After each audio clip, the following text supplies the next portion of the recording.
All right, what is up, and welcome to the show today. We are just hanging out in the studio, doing some workbenching with y'all. This is Adam Donimus, if you know me from the online persona. So, got the studio, got things to do. We created the Workbench series for you. And why do we have a Workbench series? Well, the reason behind it is we want to share some of the stuff that we've been doing. And honestly, I'm always hanging out in this space all the time, doing little projects, things like that. But today, we have a special workbench series because I'm going to be able to work in multiple locations. We'll take a quick tour of what's going on in the studio today, and then we're going to head out to the bar and enjoy ourselves a little bit on some Raspberry Pi. We're going to go check out an enclosure for Raspberry Pi 4 that I got. I want to go ahead and build that Raspberry Pi, maybe plug it in a little bit. And then I've been working with Linux. Spent a lot of the time this weekend building a computer in Linux, which honestly, it's been years since I touched something in the Linux platform. So in any case, I had an old MacBook that I wanted to turn into something a little bit better because it was well past its due, ready to get rid of the sucker. And it was sitting around as I was cleaning out the studio, and I said, you know what? Let me get my hand at trying to put some programs on here. Let me check out Linux. What I ended up doing was getting some ISOs out there and pulled together a version that I threw on one of my drives, chucked that sucker inside of the machine, and was able to get it on. Now, I have some funny stuff that we're going to look at in just a little bit because when I say funny, I mean it took me hours upon hours to get this thing set up. So I'm going to change some of my tags in here. I want to put the word Linux in there. Let's see if I can even get that into the tags for this session. Oh, no, but I got to take some of these off. I'm going to probably take creative off today. Let's try Linux now. Let's see if I can get that into the tags for this guy. Oh, there it goes. Entertainment tonight? I don't know. Maybe I'm entertaining sometimes. Let's put Raspberry Pi. Huh. Oh. Spelled it wrong. You can't see what I'm doing. Here it is. Raspberry Pi. Added the tags. Done. We want to be true to what we're doing tonight. So we are on talk shows and podcasts.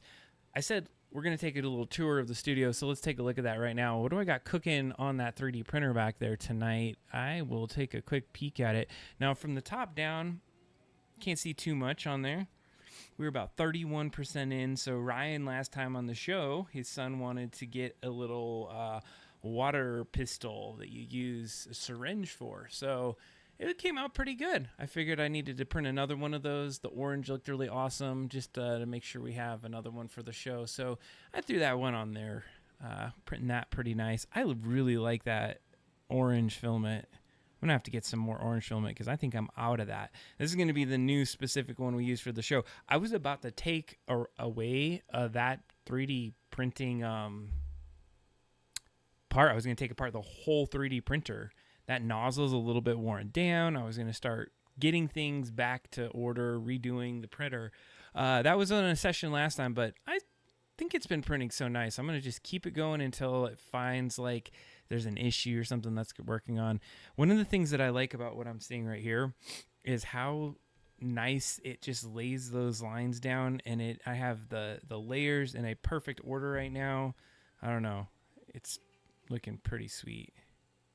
And my pet G game is right on. So it's been mesmerizing to watch that, to say the least. But back on the show here today, we have a lot. Oh, thanks, babe. I appreciate that. Yeah, it's been having fun messing around with it as I've been going around. So I know that it's been a productive day for me. I've been like tinkering around, doing all my tinkering. I think it's the time of year. One of the things about this time of year is it starts getting dark earlier. So when I come home, I kind of feel like, oh man, my day is ready to be done. I got to go put all my stuff away, get ready for the next day. Thanks, babe. But that's what I think gets me in this like nesting mode at this time of year, because I'm trying to get everything put together, get everything ready to go. And so over the past couple weeks, you saw the 24-hour stream where I had another camera angle that was out in a different space. And then the last stream on the Hangout with Adam and Ryan, we used that as well. Well, I've been tuning that space, and I've been using some ATEMs that I've had out there for quite a bit of time. And an ATEM is a nice little switching unit. I just never, nesting. Sure, we'll go with that. What about neurotic? What about just being out of control? No, I think it's a thing. Nesting sounds like a thing, right? So I get a little bit of stir crazy. And so part of this studio and part of the workshop series for me is just for me to like tinker and have people like tune in. They want to say some stuff. That's cool. I don't have very many camera angles in the spaces that I'm necessarily going to go in a little bit. But that's okay. I just want to chill and be able to do some things. Did I get you pregnant? Oh man. Nesting is what pregnant women do. And what about introverted people and people at the dark time of year? I don't know. I feel like it's something that's a thing. Oh, you know what I should do right now though is I'm not going to play Jackbox, but I heard that the Jackbox series is on sale for 2 different types. So I kind of feel like I should go and get some new Jackboxes. What do you think? I'm not going to play them maybe tonight. I don't think so, but we'll at least go and just let's go in there and see what we can do. I'm going to just go and get some Jackboxes. Make sure that they don't have any on sale. Somebody was saying they were on sale. So that'll be one little task we can do on the workbench tonight. It's neurosis. Yeah, I'm sure it is. But you love me anyway, right? This is how I do my thing. So how do I look up Jackbox series on this new thing? Okay, browse the store. Let's go look up for Jackboxes have been so fun, right?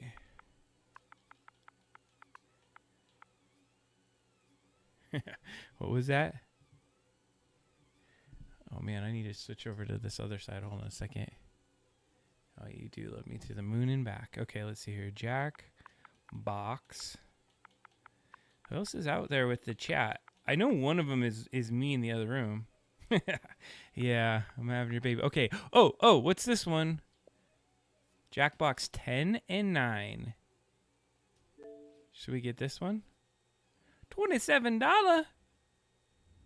Wait, what is in this one? It's optimized. Hold on a second. How do I see what's... Is there like a way to see it? Okay, here we go. It has some features. Okay. All right. I don't need to see any of these terms. Does it have it here? TKO 2? Wait, do I have one? Return to T-shirt and wearing the most hardened warriors. Okay. Oh, it's a return. Flying text. All right. TKO 2. That seems completely worth it. All right. We're getting this one for sure. How do I buy this? Oh, God. I don't know. Let's put in some numbers and letters and 718. Oh, shit. We don't want to see this. Get away from that. I'm on a front cam here. Whoops. Hold on a second. I need to go and figure out. I don't think it really showed anything that you can take from me. But I need to go ahead and buy this game. Oh, shoot. I don't know what just happened on this computer over here, but some stuff got really wonky. Let's see if I can close that. Oh, I think I know what's going on here. Hold on a second. There we go. All right. We are going to buy the party pack. So just know I'm doing that behind the scenes here. We're going to get party pack 10 and 9. And what other one did I have before? I feel like I had one. Okay. I got it. Got party pack 10. And I think I got 7. Is that the one I got last time? I don't know. Let's see what's in party pack 9 before I purchase it. Okay, we can go back and look at what I'm doing and what I'm seeing here. In this collection, it has what? Let's see here. Fibbage. Quartox, a trivia sorting factory where you work as a team. Junktopia, strange wizard, turn you into frog, create hilarious backstories for weird objects. Okay. I'm hoping some of these are all playable online. I suspect they are. So we're going to go get this one as well. So let me get that one just because they're on sale. I couldn't pay for these at full price, so. Jackbox parties. Wait, 7, 8, and 9. No, we're getting this one. And we got a couple more Jackbox parties for the future. We're going to be playing some Jackbox. So I'm excited about that. We will be continuing our journey with Jackbox. If you've ever played the game, it's pretty damn fun. So we'll be playing a crap load more. I'm glad there's a bunch of them. That's what I got to say. So we are not going to be playing video games tonight, though. As much as you may want to be playing video games with me, we're going to go play in a different room in a second. Yes, okay, there we go. We got our Jackbox party installing. We got Okay, so I had Jackbox Party 3. We got 3, 9, and 10. That should be some good stuff for future play. All right, so let's head on over to another area. So I typically have this workbench here. We've done some work on that bench before. Let's see here. There's our GoPro camera, which you've seen mostly in the studio. But now we are going to go check out another setup that we got. And so I got to see how this works. Let's see here. Did I set it up right? So I can kick over to it? Let's see if it does. Ooh.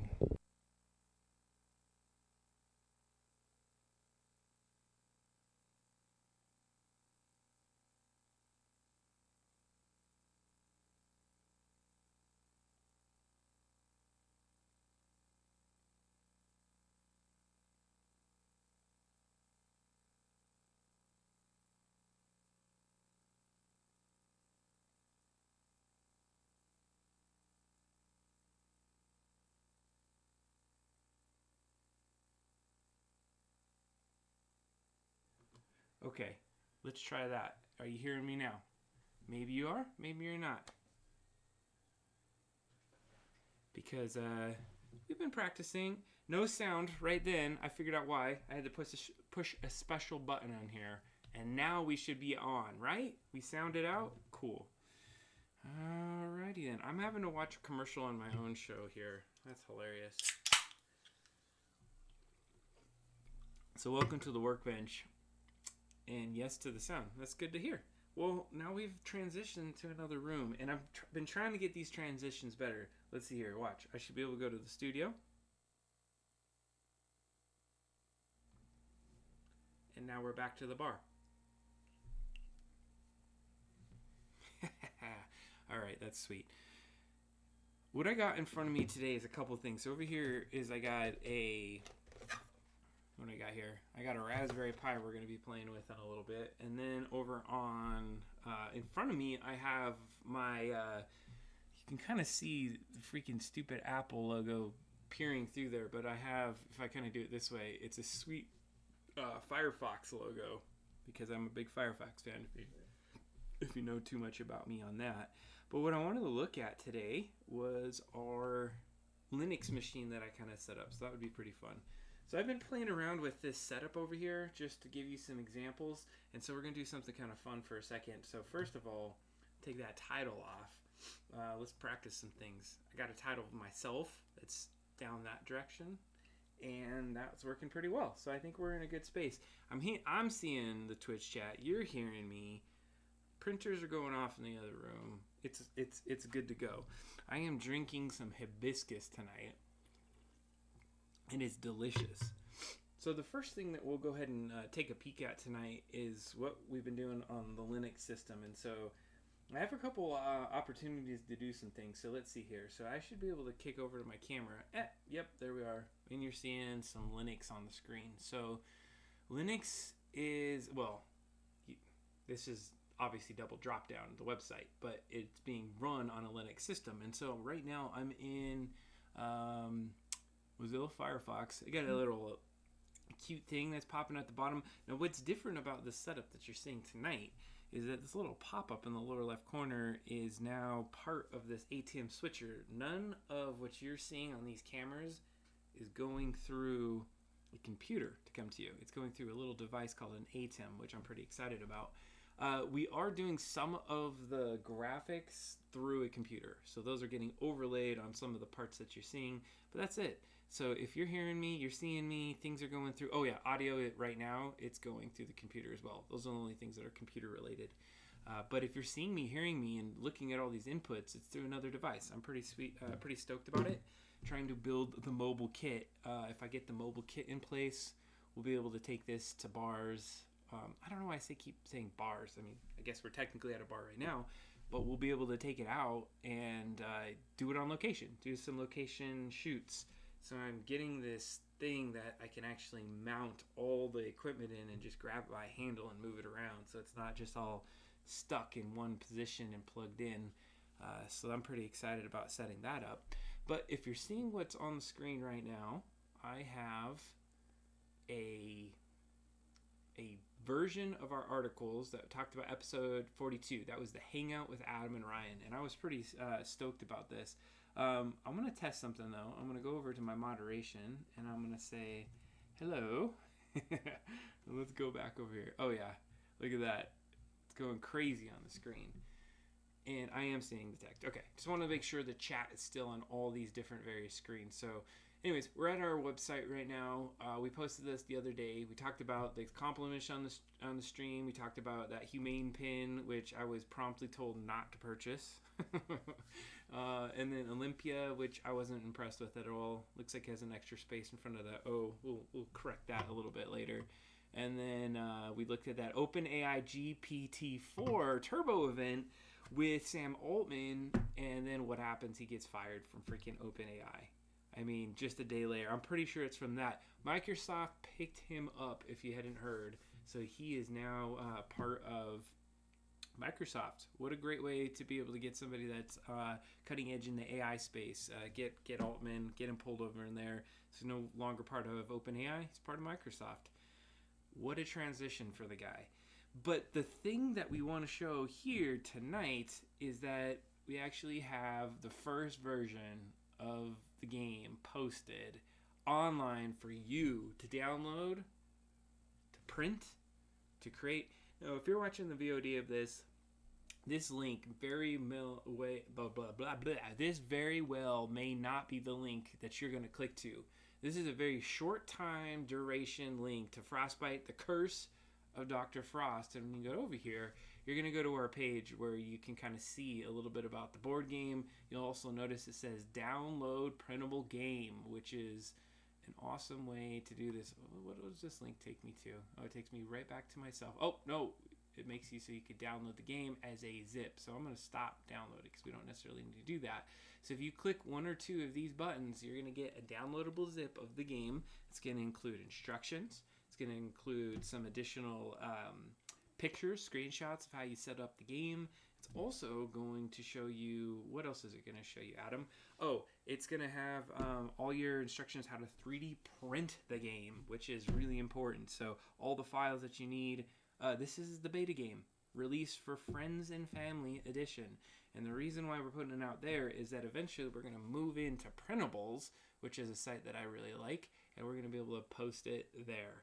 But the point of today's show is just to play around with the Linux environment and then to also start getting some stuff going and figuring out what the heck I'm going to do with the Raspberry Pi. So what you're seeing right now on the screen, again, I had mentioned was the Linux operating system, which I haven't really had a lot of experience with. And I got to be honest, I've been out of the tech game for long enough in terms of doing desktop support work that I just feel like I'm out of it and using the terminal or using kind of any codes to do things. And I figured if I'm going to be doing some Raspberry Pi stuff, I need to start learning a little bit more on the Linux environment.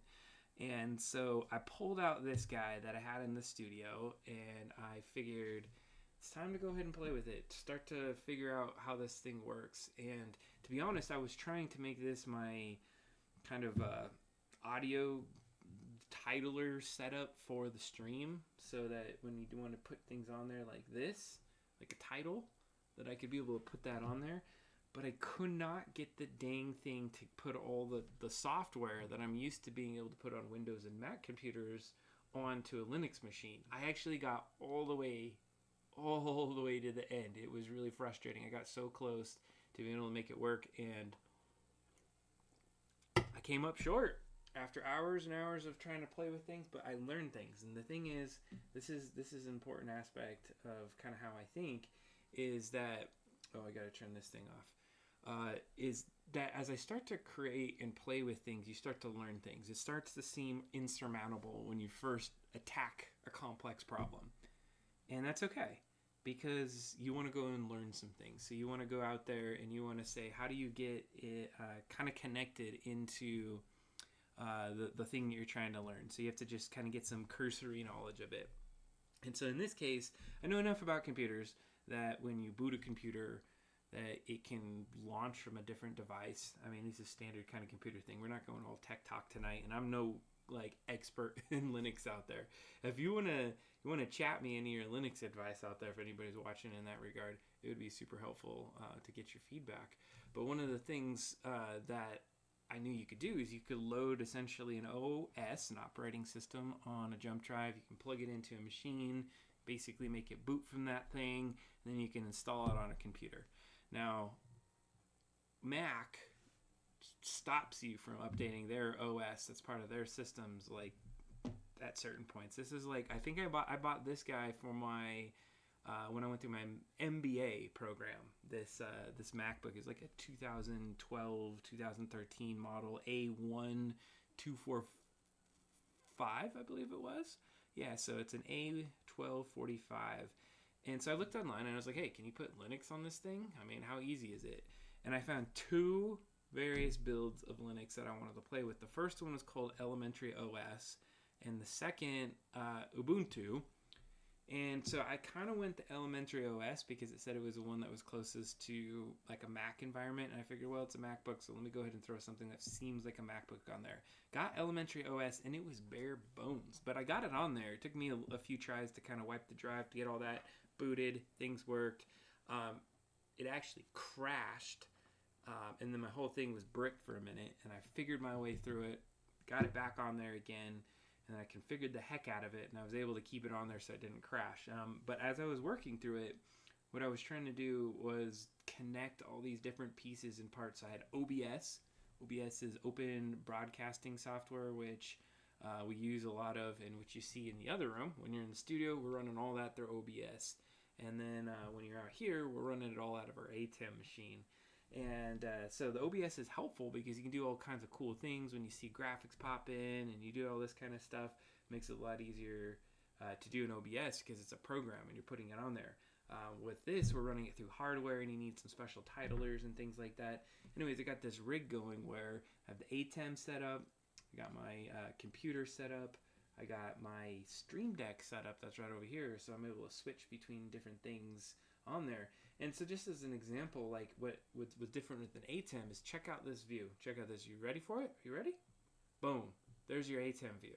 You get to see all of the different things that are on there. You get to see the multiple cameras you have on there.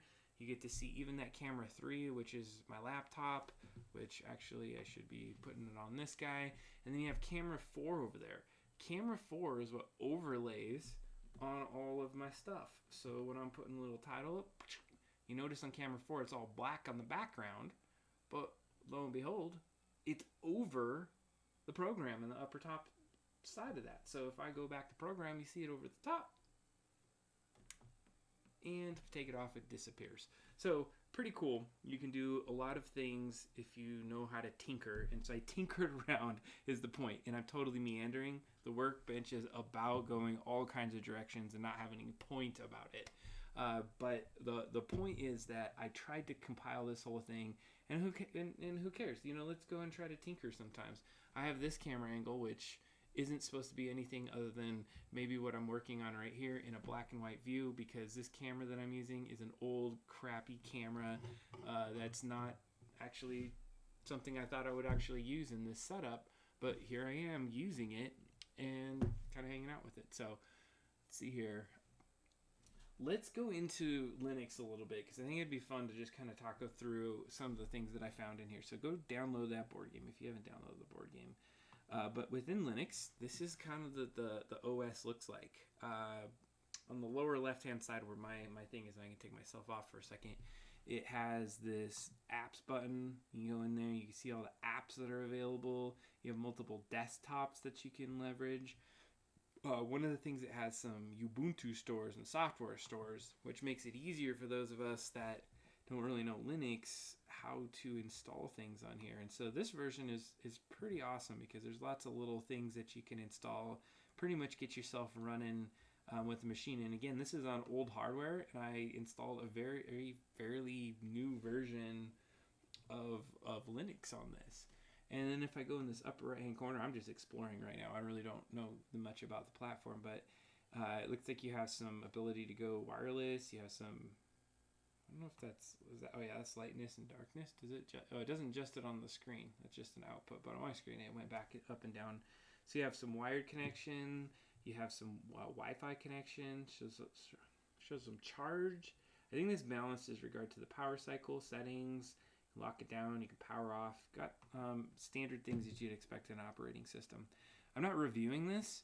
I'm just kind of looking through it to see, what's available. What I like about it right off the bat is it doesn't have a bunch of crapware on there. It's stuff that's being tried to be hawked at me, tried to, work with. It just has a lot of things that I find helpful that I would need. Actually, I found that it had not enough of what I wanted in an operating system. And so I had to go out there and find some additional ways to get the things that I wanted by adding additional add-ons and programs and things like that. So it's pretty interesting to kind of see how that all kind of comes together. Now, as I'm trying to navigate this, I've got my little phone going and beeping off, and maybe that's something I could do there. So as I start to look through this platform, it has some interesting things in here. So I don't know about this sharing. It looks like you could share some stuff. Online accounts that are connected, connectivity, some privacy, applications, multitasking. What's this about? Touch the top left corner to open the activities overview or active screen edges. Drag windows against the top left and right screen to resize them. Okay, so that's cool. Let's try that. Let's go ahead and put this to the side of the screen. Nice. So you can put things on the side of the screen pretty easy. Okay, dynamic workspaces automatically removes empty workspaces. Interesting. Workspaces on primary display only. I don't know what that really means. Workspaces on all displays. So I suspect a singular display allows you to do multiple workspaces. I'm going to have to work with that. It's not been as apparent how I do it on Windows machines. Include applications. So just some settings. Let's see, so you have some notifications you go for. Definitely put it in dark mode. You always have to put these things in dark mode, which is fun. I've kept the background. I actually dug that background that they threw on there. It was pretty cool. Some Bluetooth network and all that fun stuff. So as you can see, pretty bare bones stuff. Like not a lot to write home about.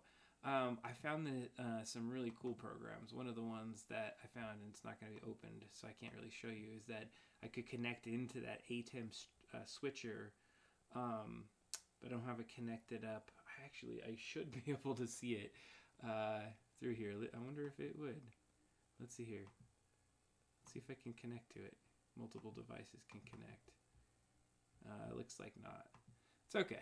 We're not necessarily here to go into all these different pieces. So there you have it. I mean, bare bones, interesting kind of setup of all the things that we have going on in the Linux environment. And so I'll be playing with that a lot, just trying to see what this is all about as I go through my my trials and tribulations with using Linux now. It's been years since I've done it, but Ubuntu seems to be one of those places that is going to give me some ability to do some cool stuff.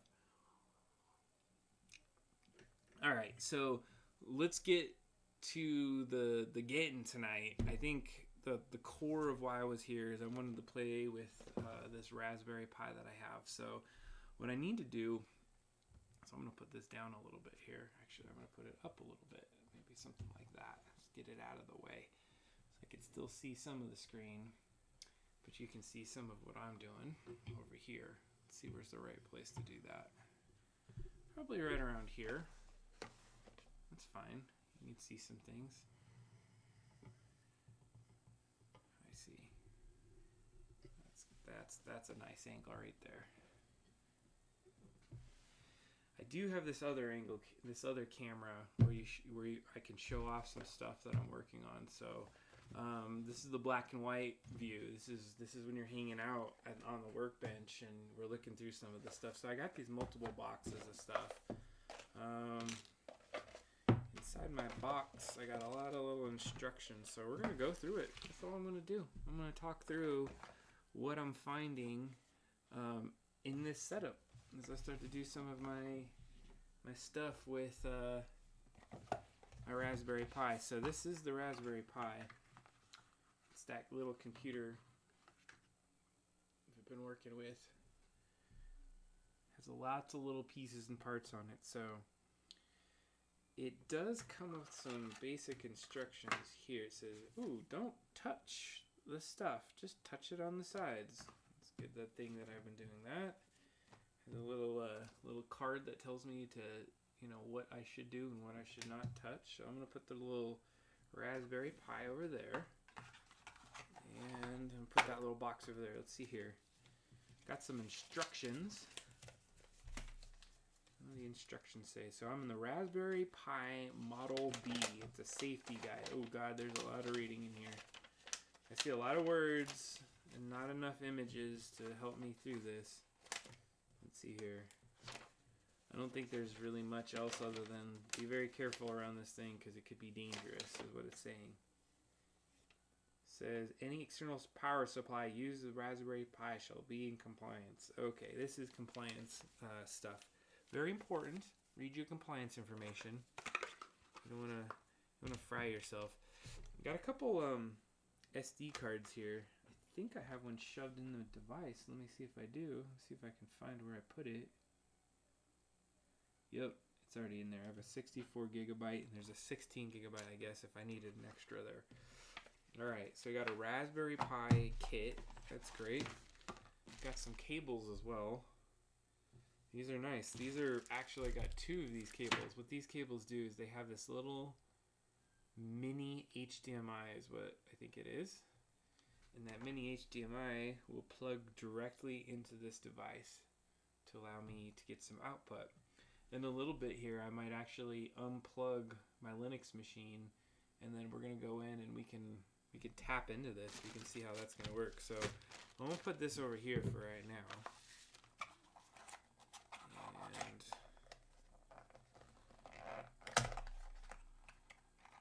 we're going to get everything all squared away and set up. All right. before we get there, we have a power supply, which is not in this box. I already have the power supply. I think I got it plugged in over there. I'll get to that in a little bit. I'll be playing with the power supply. Heck isn't. Oh, here's my little kit. Okay, here's what we were going to be playing with a little bit. We're going to be playing with our enclosure kit tonight. So let's see if we can get this thing figured out. There's all these parts and pieces in the enclosure kit. I think it's kind of cute, actually.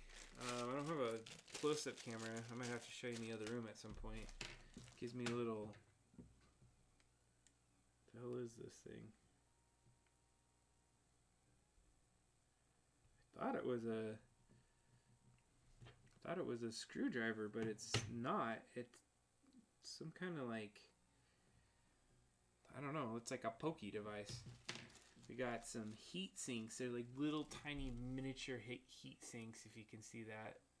Basically, they're a piece of metal, and they'll go on a hot processor on top of our little board here. So when it starts to run hot, it's going to dissipate some of the heat.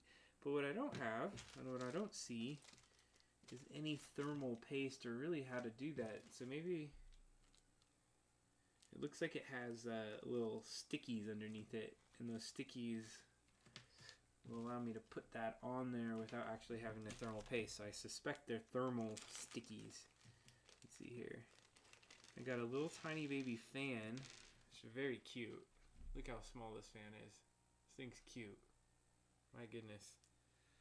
And we got this enclosure box, which it looks like it's going to allow me to set some things up. So I can already tell how it's going to go into the box.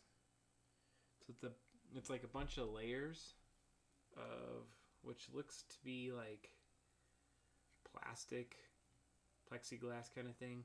So I think I'm going to be able to take it off, set this piece in there, and then we'll see how that actually works out. Let's see here. Just looking at it.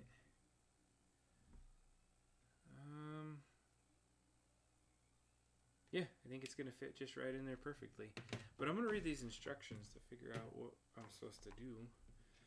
Set my little screws over to the side.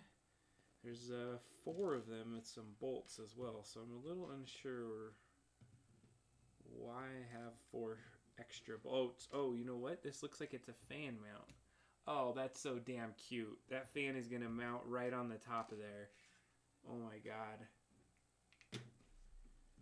Hopefully I put it the right way. Let's see here.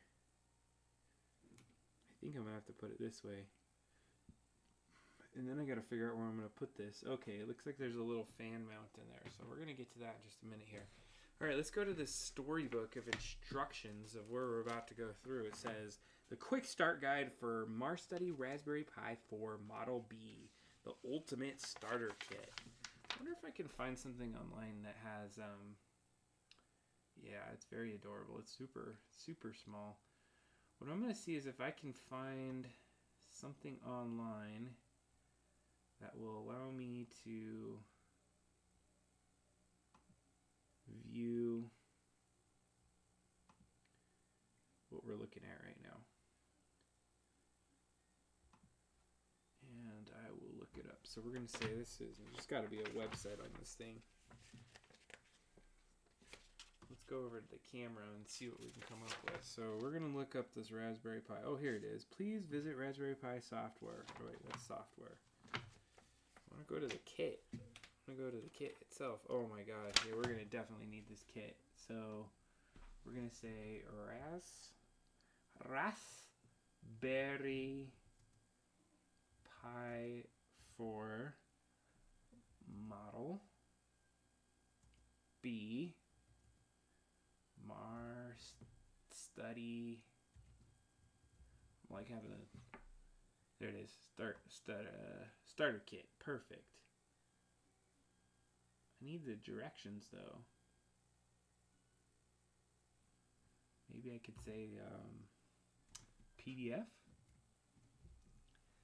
There we go. Let's see if this is the right one. Oh no, I don't know if I have a PDF or a PDF viewer. Oh, it looks like I do. Just look at it in the browser, which is helpful. This is definitely not the one that I have here. Okay, this one's cute though. Oh, it talks about the peripherals. Yeah, so that's what I'm holding right here. That's actually exactly the one I have. It's a Model B. Wait, let's look at those parts. Where's the thing? Okay, let's see what we got here. This is how I would study. I'd actually look up stuff online and kind of figure it out. So we got a USB-C. Okay, A is the C. That's power in. We'll be playing with that. What's B?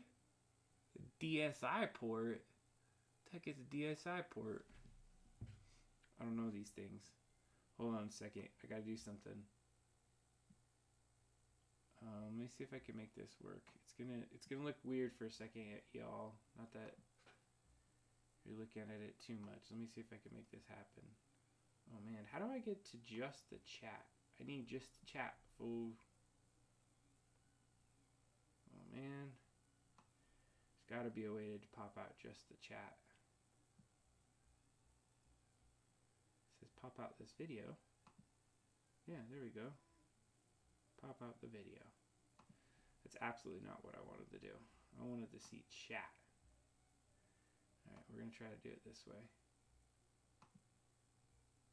There we go. I think this will work. Just so I can see the chat. I got two windows open. And this is the other one I got.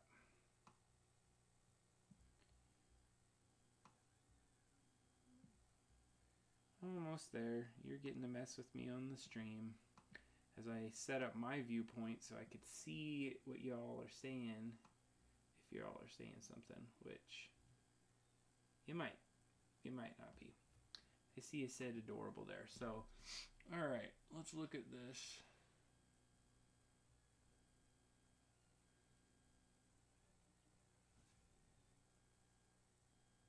It's looking mighty cool to play with this thing. The hard part's going to be when I have to start coding on it and using this code red stuff and putting all this Linux stuff that we've been looking at for a bit of time on here, because I am not understanding that. So here's the components. So that's, wait, we're going to go back up here. Hold on a second. A camera port, where was that I? Look at it on mine. Huh, looks like it's a ribbon. Okay, which one is USB? Okay, there's a slow one, then there's a faster one, and then we have a network cable. H is the RAM. Okay. So I'm just looking through all these letters. GPIO. That's that thing that we were talking about the other time when Michael was talking to us. Micah Zool showed us what the GPIO board is. That's the big one off to the side we can plug other things into, like Arduinos and such. So the primary HDMI looks to be the one that's closest to the A, which is so A and D. So we're going to use D when we plug it in. That's good to know. All right, I feel like this is good. I wonder if this is going to give me instructions. Let me just go through it. It's talking about all the parts here. It's fine. We're going to work with that. There's one. Oh, shoot. I didn't even realize there was a stack of USBs. We've got 4 USBs on here. That's pretty hot. I think the newest one has a USB-C data port as you go. So we got some network switches. Got all the stuff that we need to make this work. All right, this is good. Okay, so this is talking about installing it. I wonder if this has any... Oh, yeah, shoot. I need a keyboard. I need to do that. Okay, get started. Pluggity plug your stuff in. You do that. Oh, right. This is talking about some other port that I don't have. It's fine. We're going to see if we can find the right thing. Hold on a sec. Can I go back on this one? I guess I can't because I just downloaded it. So it's fine. We're going to say Raspberry Pi starter kit.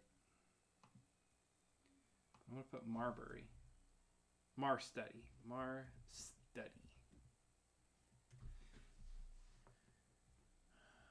wonder if there's like instructions or something.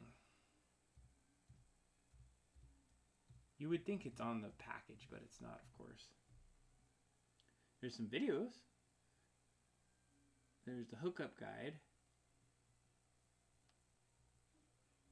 Mar study, where are you? All right, let me look in this guide and see if it can get to something. It doesn't really have much. I mean, it has all this stuff. Oh, you put the fan on the inside. I really want to get to these instructions. I want to be able to put them on the screen for y'all because I think it would be helpful to see this. This is talking about putting things in there, like actually building the board itself. Mar study, solid repos. It has some customer support pieces here, but nothing about bringing up the instructions. Now that I looked at these instructions, they're pretty lame. And it's going to take me a minute to actually even figure my way through some of this stuff as we go forward. Alright, let's see what we can do here. I want to see if there are any more instructions online. I'm going to say, I put Mar Study first. If I can just say PDF manual.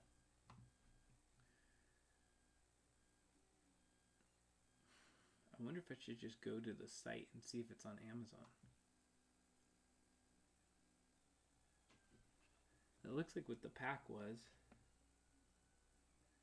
Do you have a instruction manual, sir? Well, it looks like there's a product video of how to do it. Go look at that in a minute here. If we need to. Well, that's definitely what I'm about to build right there. So this might be worth it just to look at this stuff.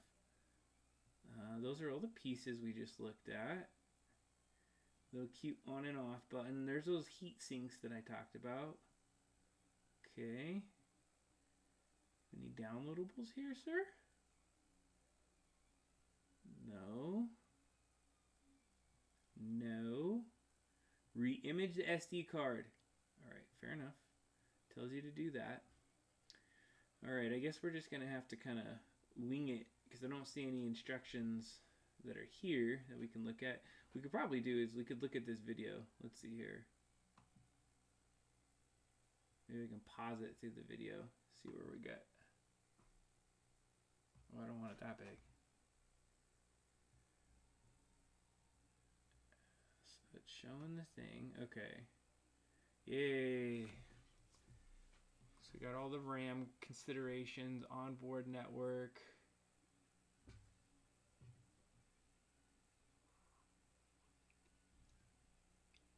Cute little keyboard. Oh, here it is. Here's what I needed. Okay, that's the first step. Pause. So we're going to take out all of the bolts. Sounds like a plan for me. Let's start removing some of these bolts. It really doesn't look that bad, to be completely honest with you. So we'll set these off to the side. I feel like I need to get this out of the way. Put it on the other side here.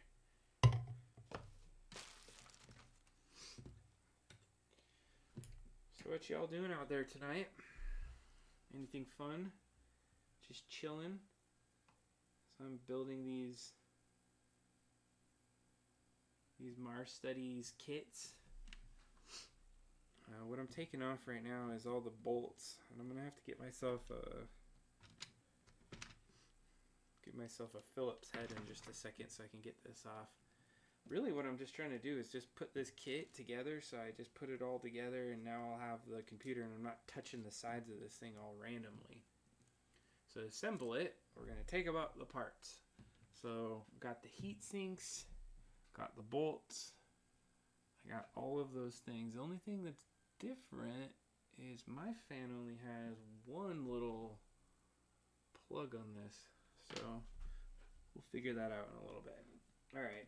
According to the instructions, let's go ahead and go to the other camera here for a second and we'll get back to that one in a second. According to the instructions, I'm going to be taking apart, I'm going to put these ones over here.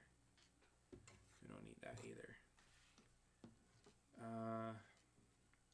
According to instructions, I'll be taking each of these pieces out. I think it said there was like a piece of plastic on one side of these. Let's see if it's there. Okay, well we'll figure that out in a second. It's something to protect it. So I just want to take this apart in a organized fashion, so I know what the hell I'm doing. So there's one piece. There's 2,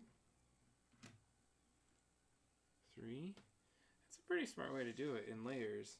Like, I bet you I could print this kit if I really wanted to. That one was a weird one. Is that part broken? No. Looks like it's just so that it could put the layers. Yeah. Do not take this thing apart without actually acknowledging all the different parts that you have. Alright, it's talking about, like, it says, please unscrew and tear off the protective film on top and bottom layer. Okay. They did say there's a film on there. I don't know where that film is, though.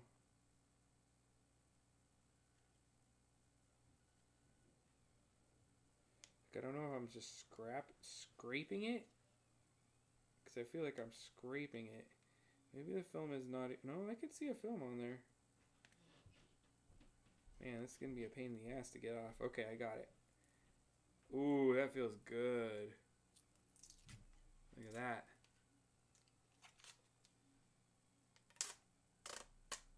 Alright. I guess we're taking off film. Maybe this is the... And is it on both? Oh, it's on every single one of these parts. There's film. Alright. I guess that's what we're doing first. We're going to make it so it's all clear and pretty.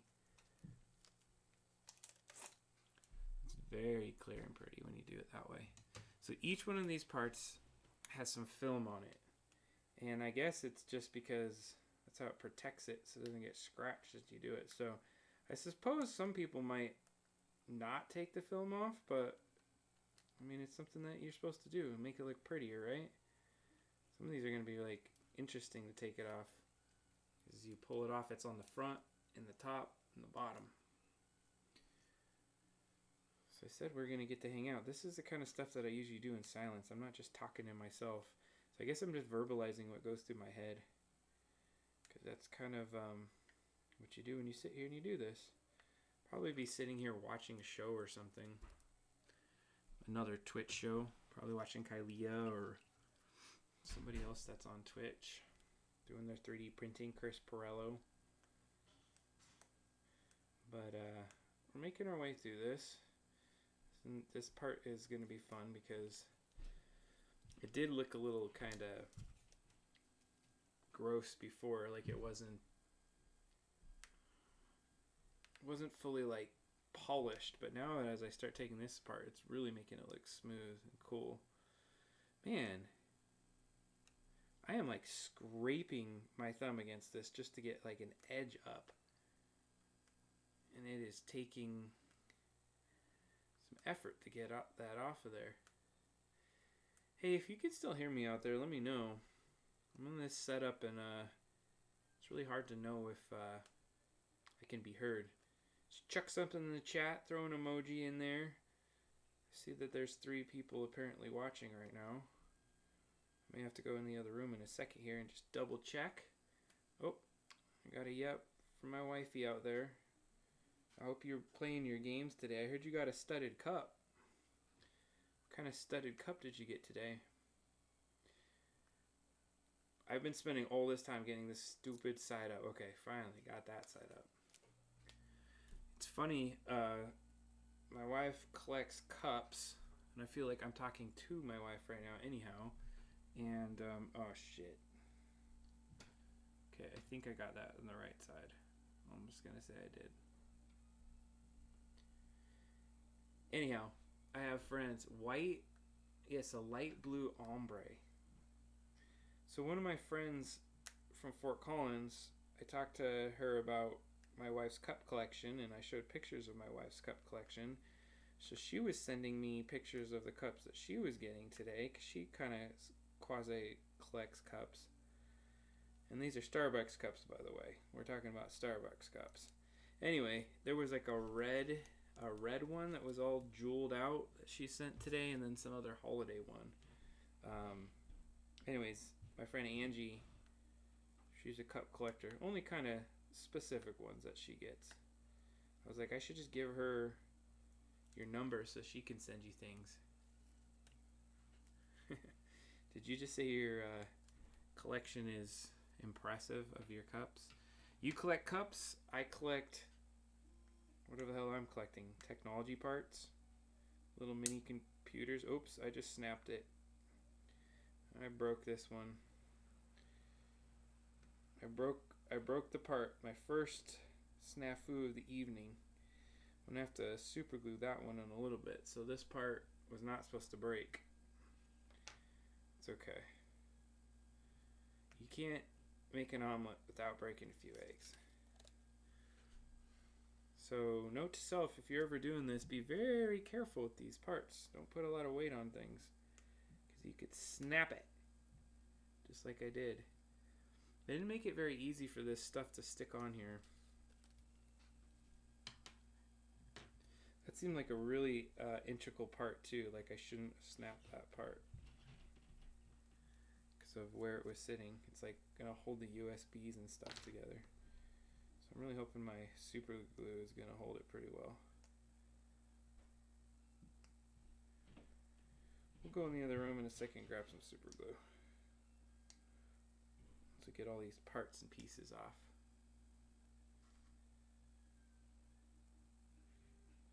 So if you're just joining us and you're watching the stream, or even a VOD of the stream, I am building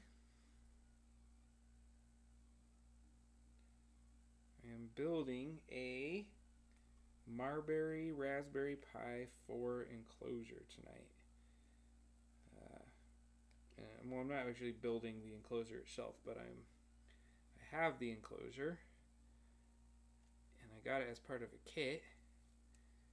And I am spending my time peeling off these pieces meticulously through here. Let's see here how this is going to fit together.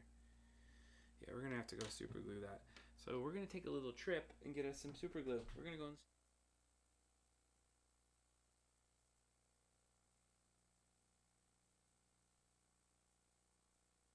So we're in the studio.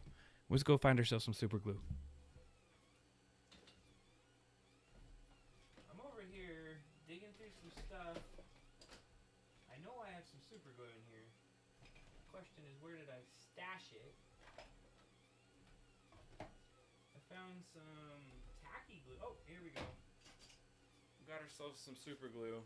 We got some Loctite super glue that we're going to use back at the bar. So let's head our way back to the bar. And I guess I could keep the audio on because I'll cut that when I'm over here.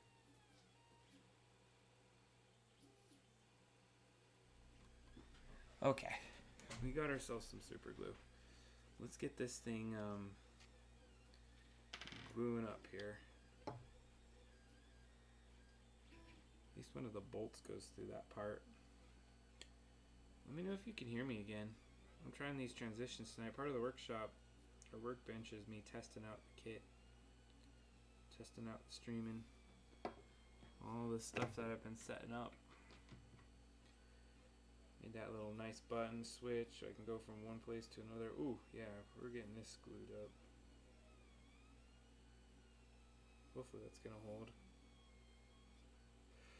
I'll just have to hold it there for a second, I guess. Okay. Looks like it's doing it.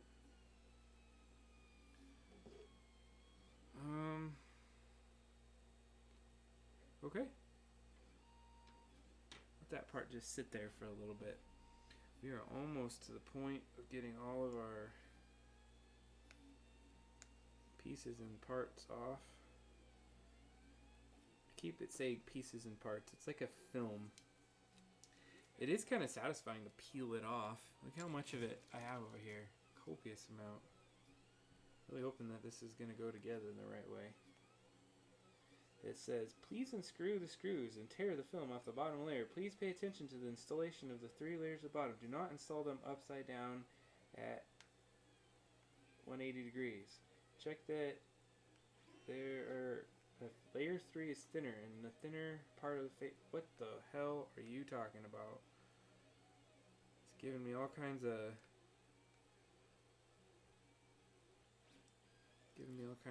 grief about how to put these parts on here. I'm trying to keep it in the order that I took it off. I might have to like replace it on there in a second, see if it comes on there well. I think I'm doing my parts right. Ooh, this part almost broke too. Man, it's very delicate. How is this supposed to protect the thing with being this delicate? You don't know. You don't know. Alright, let's see here.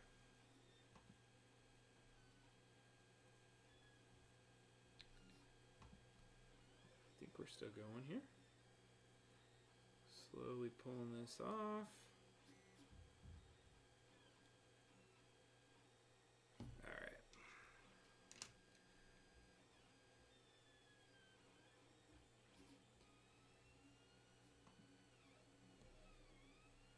Next up, take this part off.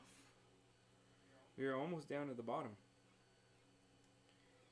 Can reconstruct our little Raspberry Pi. How long ago did I start this? A little bit ago, right? About an hour ago? Yeah, about an hour ago. I think I'm about an hour in the stream. Kind of played with Linux, Ubuntu. See my Ubuntu Linux. The version of Linux that this is running, it's like a Raspberry Pi, which is, I don't even know which version of Linux it's built off of. But I suspect it's Linux. I don't suspect it, I know it. It's just one of those flavors. I'd say this is probably the most annoying part of what I'm doing right now. Just peeling this off meticulously. There's got to be a better way. Just using my fingernail. I wonder if I use this to kind of like scrape it off a little bit. It kind of seems to work, but fingernail was working better. Maybe that's what this little device was supposed to be. I don't know. It doesn't seem like it was.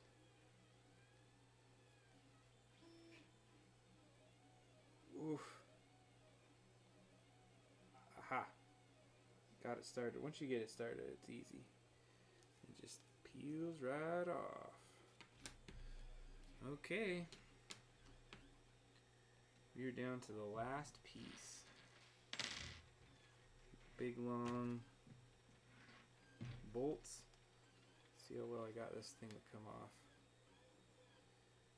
Let's see if we can put it back together. That's going to be the fun of it. And I wonder if it just like holds it in there, or I mean, I don't see there's any screws. Oh wait, there are some screws in it. I don't know if those screws are going to be actually what hold this thing together. As far as the actual board in here, for the board is just freestanding. All right, see how it's like really cloudy. Can't see me through it. So we're going to pull off one layer. Still kind of cloudy. Get this last layer off and then you're going to see it. It's going to be beautiful. I wonder how many people don't even realize that there's layers of stuff in here and they just put it together without it. I wanted to be bougie, make it look pretty.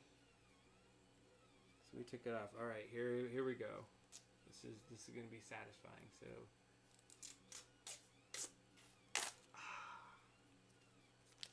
okay. Got it set up.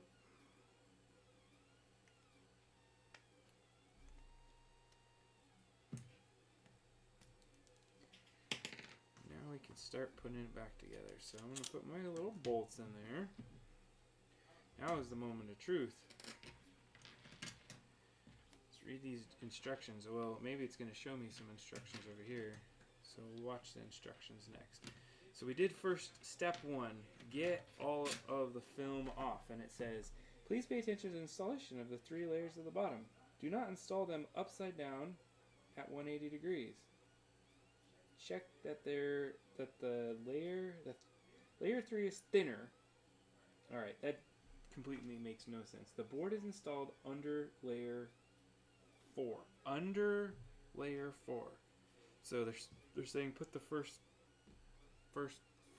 3 on. So 1.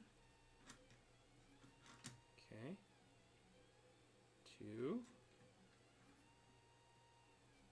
3. Seems about right. So now I'm going to take the board.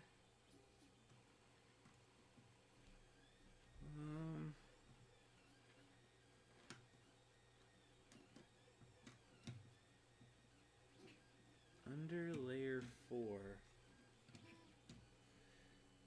Kind of feels like it's under layer 3. I was going to say, unless I got it backwards. Let me try that.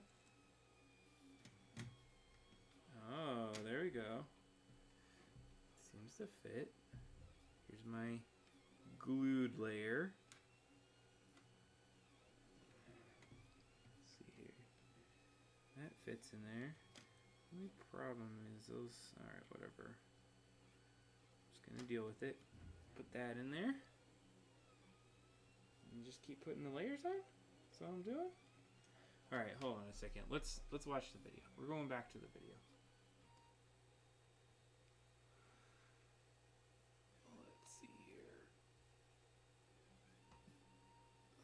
I know we can't hear it, so we assemble it.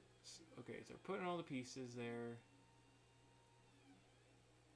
Yep, we did all that part. So speed through that. Oh, they're going to show me all of that? I did all of that. So you take all that. Please notice the 3 layers at the bottom. Okay, we got the layers. Then you put the board in. Did that. Got it. Put that on. Oh, we're at this part. Okay, so... we have to put the heat sinks on. Let's see here. Let's go over to cam 1. I just want to see if we can... that one seems to fit there. Shoot. That one seems to fit there. Where's this third one fit? Alright, we're going back in. I don't know where the third one goes.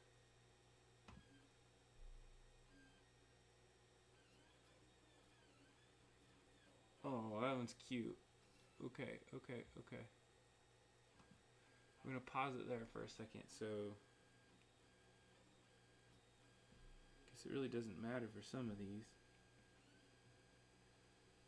And we're going to take this into the other room, and we're going to do it on the workbench, because I think it's going to be better if I get this one on the workbench. So let's get ourselves over there and see what we're doing in the studio.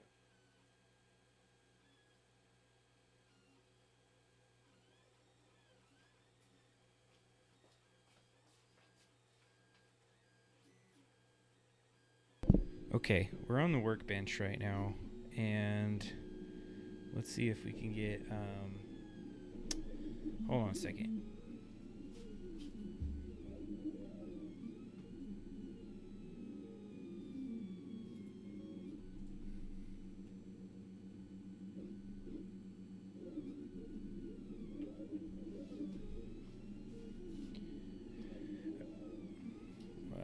Thought that was supposed to be the pop-up GoPro. Why is it not showing that? It's showing some chat.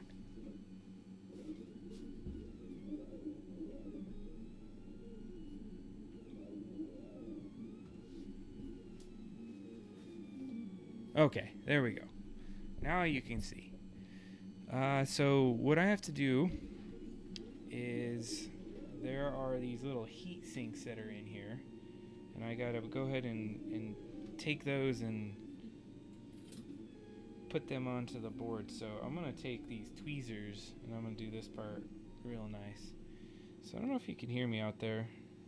It's always helpful to do a little spot check on that because, again, this is the workshop episode 2. We're testing some things out.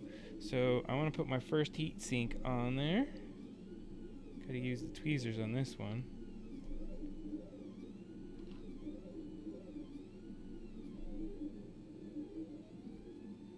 Okay. Seems like a good placement of that one. Put a little bit of pressure. Nope, can't hear you. Thank you. Yeah. You're getting to see the close-ups here as we put this out. It's nicer to sit on that bar stool instead of these other seats in here. All right, let's get this other piece on there. There's a lot of peeling. When you make one of these things, there's just a lot of peeling that you're gonna have to do. I suggest using some tweezers when you do these steps, just so you can get it all in there right.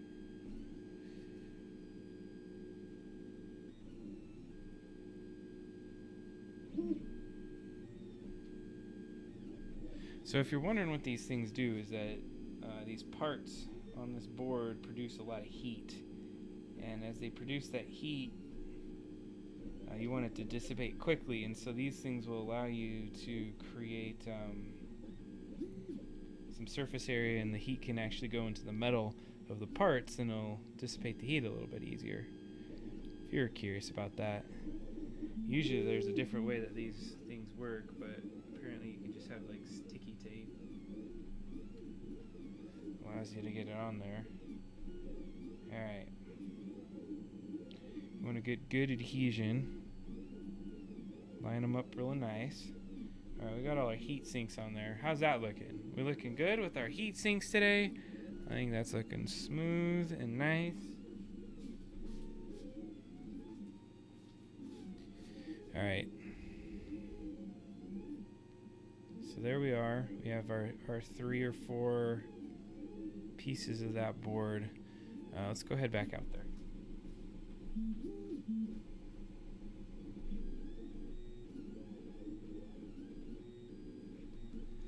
Okay, back in action. We got the heat sinks put on the board quite well. It looks great. So I suspect we just continue with our process of putting parts and pieces on. So let's see if I did it right. Okay. Looks good. Okay. Looks like I laid them out in the proper way. So now we're to final part. Okay, well, that's good. And this looks good. Got all the parts that are available, so we'll be able to take that off in a little bit. But what we've got to do is put that fan on there. The question is, where do we put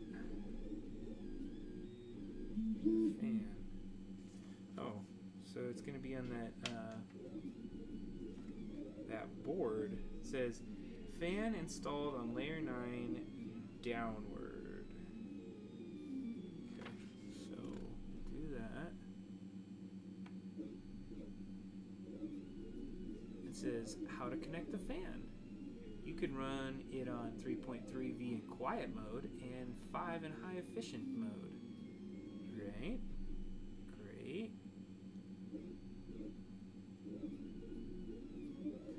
So it looks like in a couple different modes, there's a couple of different ways to connect a fan.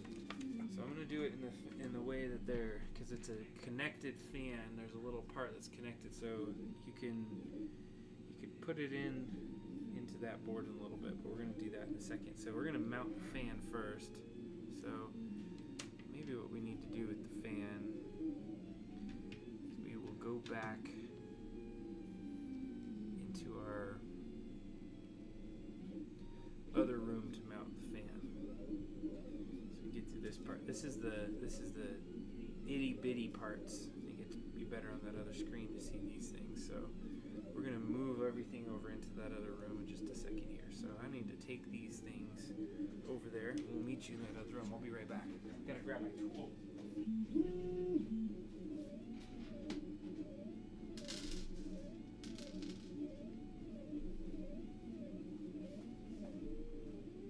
Alrighty, we are making progress tonight. So before I finish this part up, I'll be a little bit of my normal neurotic self. Get this all cleaned up so I don't have to deal with it when I come back a little bit later here. So we've done most of the stuff in this box. What I think I'm going to do is I'm going to get rid of all this peeling that we did a little bit earlier. Throw that out the window. And we got our cable. So I actually have two versions of this cable. What we have in the box, and I actually have a version a little bit. I'm excited because we're going to play with this thing in just a minute. We're going to actually throw it out and we're going to turn it on. See how this thing comes back together. So I don't need this box anymore. I feel like I did all the things that I need with this box. So because I am, I'm going to grab this other little micro SD card because I don't want to leave that in there. I think we got all the stuff figured out. Put that in there, and then it has all kinds of information about Pi and managing it, all that crap. We're going to deal with that at a later date. Oh, we got to put in my little instructions that say touch it on the sides as you go around. Oh, and we got to put this little weird thing that they gave me. I think that's everything. Got our glue, got all our pieces and our parts. Okay, let's move ourselves into the studio.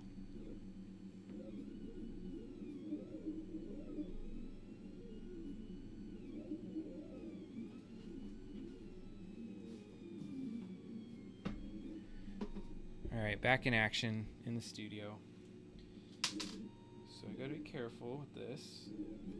I already had one of them fall out. Put it back in.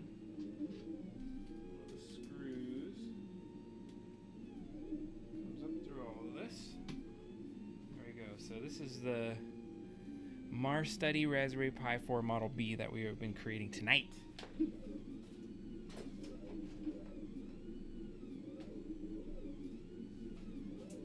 So I'm not like a big connoisseur of how Raspberry Pis work and all this stuff, so this was the version that I was able to find online, and I figured, you know, why not get the kit? Why not get the kit that helps me understand how this thing's going to work a little bit specifically? So it says to mount this underneath, so the question is, do I want to mount it that way, probably that way. I'm going to need to grab my instructions.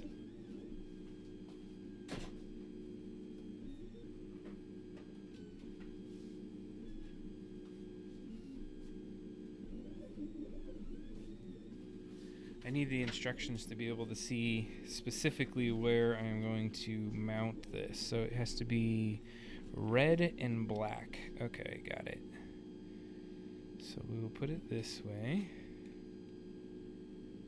That looks about right.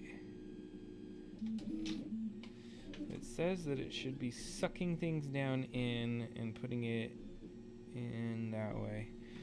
Alright, fair enough. It gave me a few opportunities how to do this. I'm going to do it just like the instructions say. So I'm going to take this part, and I got these little fan, I don't know if I would call them fan screws, but they are screws. Nuts and bolts, maybe. I don't know what makes it one way or another. It really feels like those are long. They should be a little shorter than they are. Hold on a second. Let's see how this is going to fit on there.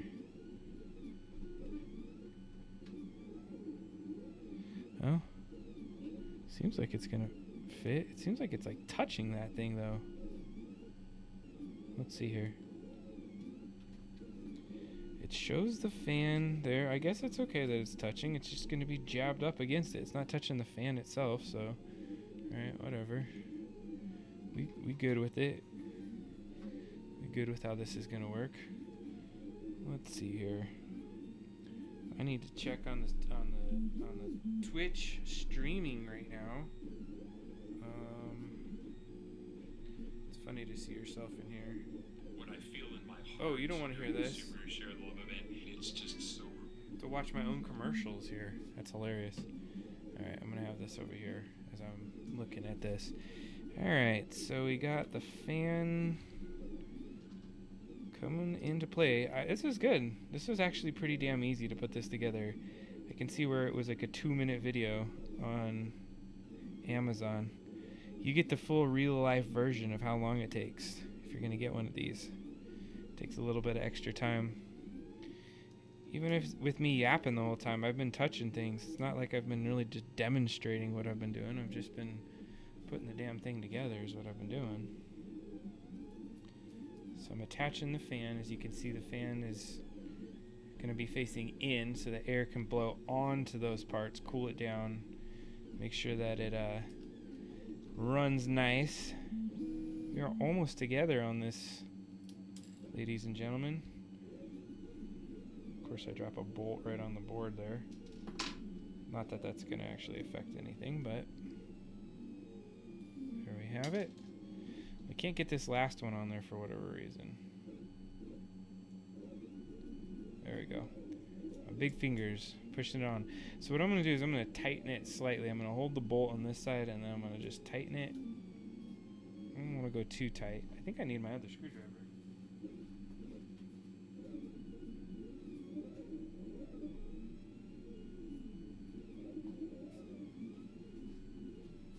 I need my other screwdriver and I'm going to need my my other drink. Alright, let's see what we got going here. So the next step is to get everything all squared away on here. Alright, just checking volumes here. This is good to go. Oh, I'm going to use this little device that I got. This will be perfect. Check out the stream. Check out the chat. You guys are very active tonight in the chat. Oh man, it's funny to talk to yourself like this. Just out loud, walking around your house, showing little pieces and parts off. Stuff that you're just doing.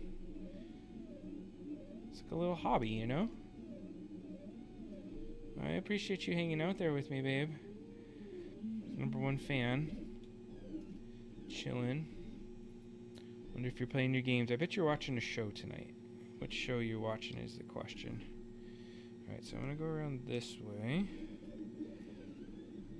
I'm gonna go red and black.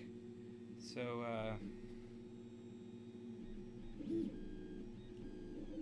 yeah, just you. Just you tonight. So what I'm doing is I'm pushing in some things here. No, I was just messing around. It's a joke. You can talk to yourself in the chat. It's always fun. I'm just talking to you right now because I love you.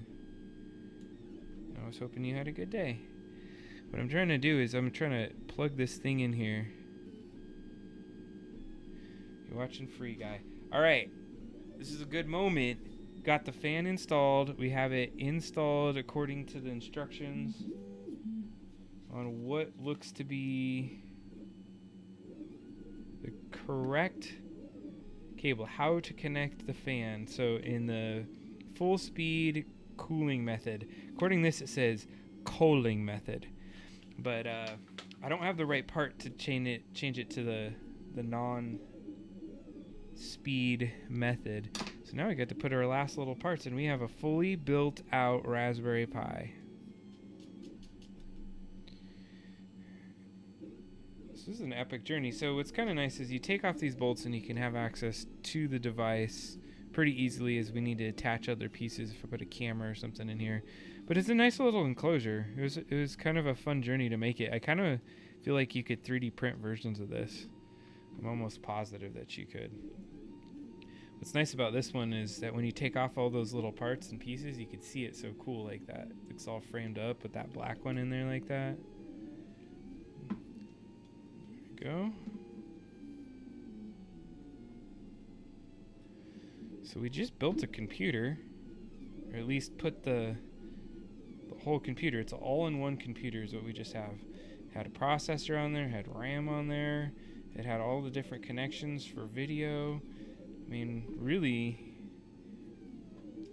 what we have here is a fully functional computer. There we have it, ladies and gentlemen. A completed Raspberry Pi 4 in its enclosure. It looks really smooth once you have it in there. So before it was just a board. Now you have all this, so you have access to all your different pieces. So what you have here is your power. We're gonna get into that, and I gotta make sure. Uh-oh. I built it wrong. I done built it wrong. There's one part on this side that I flipped the wrong way, so thankfully that's going to be easy to fix. But what I was about to show you is where you plug in all your pieces and parts. And what I noticed is that one of the pieces is exactly what I said. It said not to do. It said, don't flip it 180. And what did I do? Flipped it 180 apparently, so I'm gonna have to go in and take it apart. Now thankfully we don't have to do all that other craziness that we've done before. We just need to take out the bolts, pick it off, flip it around in just a second, and put it right back together. So that's what's gonna add to your time, sir, if you ever start building these things, is that you got to pay attention. So what I essentially did is there's a spot that makes it easier for you to plug it in. It did feel a little bit like, I guess I could kind of show you. Let's see if I can pick it up in a way. So there's this spot right here that needs to actually be flipped. It's actually layer 3. It's actually one of the layers that they're talking about that could be holding an issue. So I'm going to lift this off. I'm going to set it. Oh, it looks like I'm going to have to take the pins off for the fan. That's fine. I'll do that. There's our top layer. There's layer 3. And this is the layer. Okay, so there we go. There's the one that was messed up. So I'm going to pull this out. And I got to flip this baby around. There we go. Now I should be able to set it right back in there. Perfect. Put this guy on. And then nicely put this on the top. Before I do that, plug this guy in.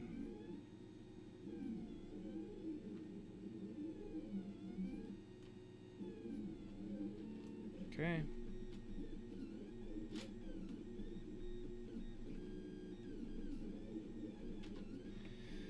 There we go. I can tell it's much better down there.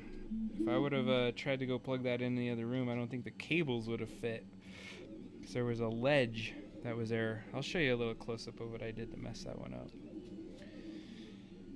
But as you can see, just in the creation of this part, I broke a part, and then I put it on wrong. And what else did I do that was wrong? I don't know. Everything else seemed like it was pretty good. It just took my sweet time to make this happen. That bolt doesn't want to go on there right. There we go. We were very close before to having this done. Now we're for sure done. Now the thing is I guess I would take this apart as I need to plug in certain parts. Oh yeah, that's much better. So you have access to all the pieces and parts in there. It's great. It's cool to have a little mini computer like this. The question is what I'm going to do with it. Make something out of it. So you have access to the SD card, which is awesome. You can just pull that out, plug it back in, so that has access. Then you have access to your USB for power, HDMI 1, HDMI 2, and then you have your audio jack, so if you want to listen to some audio. You got your USB 2.0, you got 2 of them. You got 3.0, you got 2 of them. You got your network jack. on this side, it has the board you can plug into, and it looks like you could maybe have it come out at the side if you wanted to. Inside, you'll notice I got all of my heat sinks. You got this fan that's sitting over the top of it. The processor, it's gonna blow some air on it. And then there's these two slots here that looks like you could do some ribbon stuff. I think this one's the camera one, and I couldn't remember what this last one was. Let's just check the instructions so you can see what that last part is. Hopefully it gives me a diagram of what this thing looks like. Okay, I guess it doesn't. Doesn't tell you what it is. Nope. Doesn't look like you're going to do that. So now we got to plug this sucker in and see if we can boot into it, see if the fan turns on. I'm pretty sure I got the fan in the right place. Let's just double check in the instructions one more time. Black cable, red cable, we are good to go. I think we are ready for some plugins. Since we're here, let's go check in on this print and see how we're going with the 3D print. So from the top, it's looking pretty nice. Still extruding well. What's going on down here? Oh, that's a GoPro cam. Hey, how you doing? All right, here we go. Looks like a waffle right now. A delicious waffle.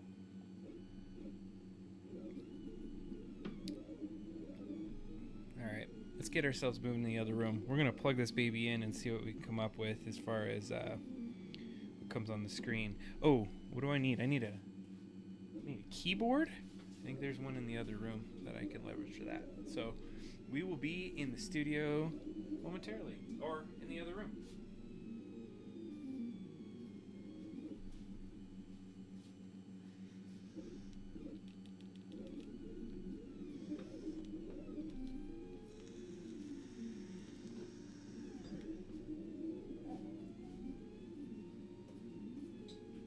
All right. I'm coming in the other room. Okay, we are set up with our computer, which was fun to build. That was actually really fun. I don't know if you have fun doing that kind of thing. But now we got to go plug it in, and we're going to change it out to camera 3. So let's make sure that happens. I need to go around the corner here, get some pieces and parts playing. That. And no longer going to have the Linux machine, so that's going to be completely off the grid. So we'll do that in just a second.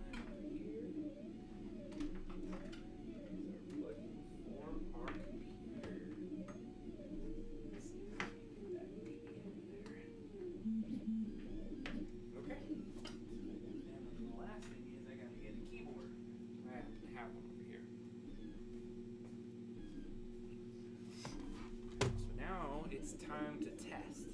Can we get this thing to actually show itself? Is it going to do what we're hoping it's going to do on the screen? So I'm going to close up some windows here, make sure I know what we're doing. Alright.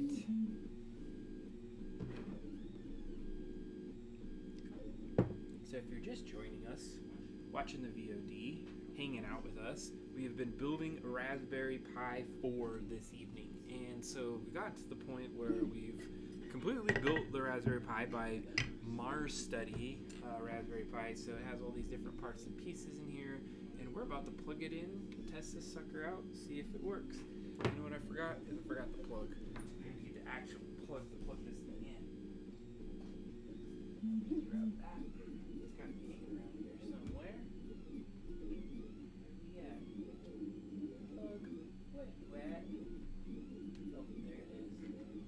There's that little plug. USB-C. It even has a cute little button on it. We're going to look at it in just a second there. Okay. We got all the parts and pieces for our little Raspberry Pi. So I guess what do we want to plug in first? Should we plug in the video? Let's do that. Let's plug in video. See if it fits. Oh yeah, that would not have fit if I had not taken it apart earlier. We're going to need to get a keyboard to plug into this thing. So let me pull that out. Cool. Got the keyboard coming out. And it's a little wireless keyboard. I like like this particular one because I use this when I used to have a computer hooked to one of my TVs. So it's a little mouse pad on this side, and then it's just a regular keyboard, kind of small, very portable.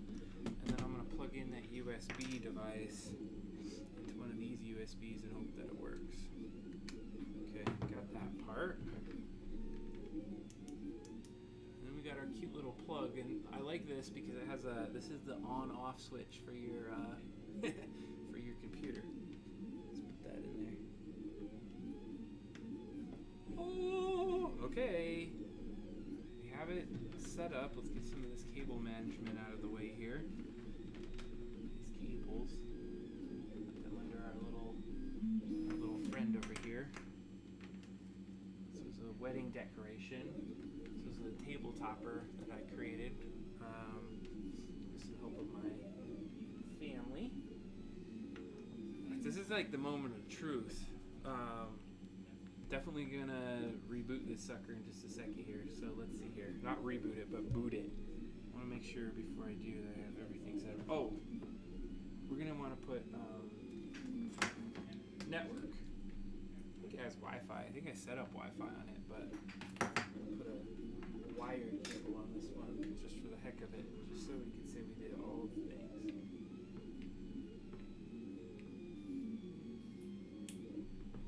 Okay, got a network cable plugged in. Oh, it's annoying me. Hold on a second. I'm gonna go around the corner. There we go.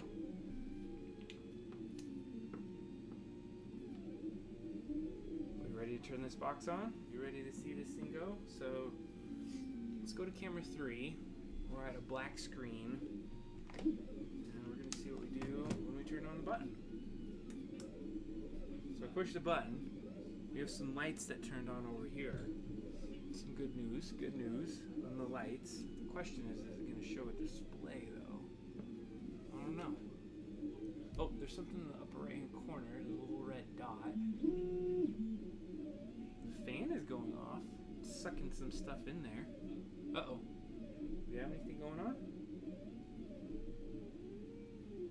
Let's turn this off for a second. See? It's a black screen right now. So we got it plugged in to HDMI. That should work. We got a plug-in for power. But this isn't good. Is there a switch? Is there something else? We got network that's plugged into it. Let me see and make sure we're on the right input over here. Definitely on the right input. On that side and then on this side. So the question is, maybe do we need to put it in HDMI too? Let's try the second HDMI. I thought it was in the first one, so we'll unplug the HDMI. Plug in HDMI too.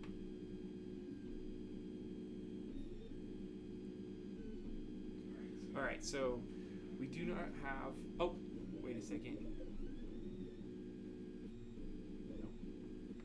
Turn it off. Turn it back on. Ready?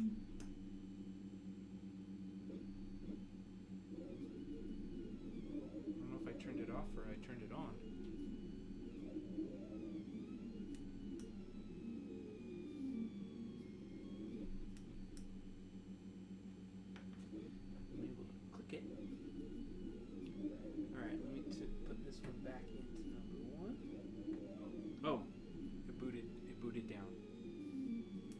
It's just not recognizing that display, or maybe it's the cable.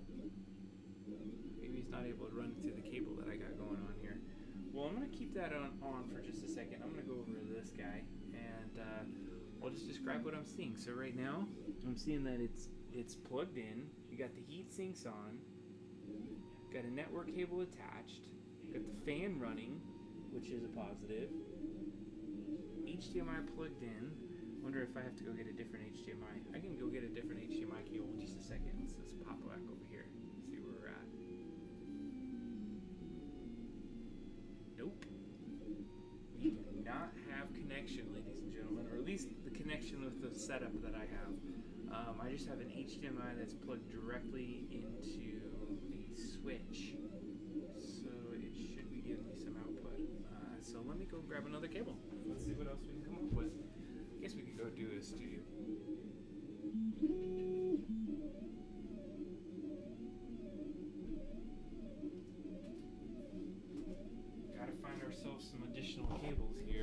See what we can come up with.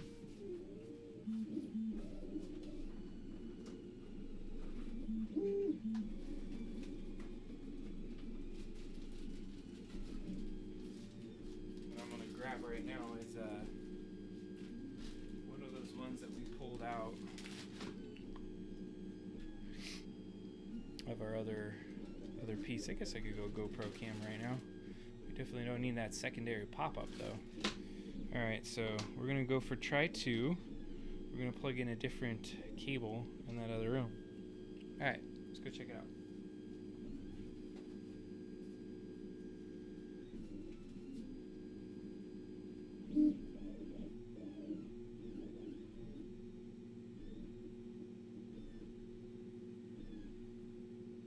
Let's try this next one.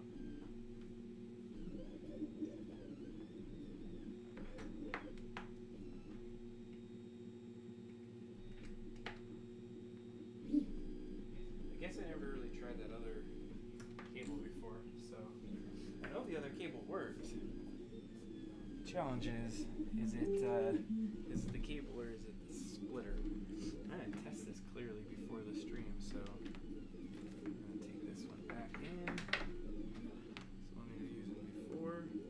Let's turn off this computer and see if we can get some similar results. Alright, go. Well, we want really good results. We want to see it.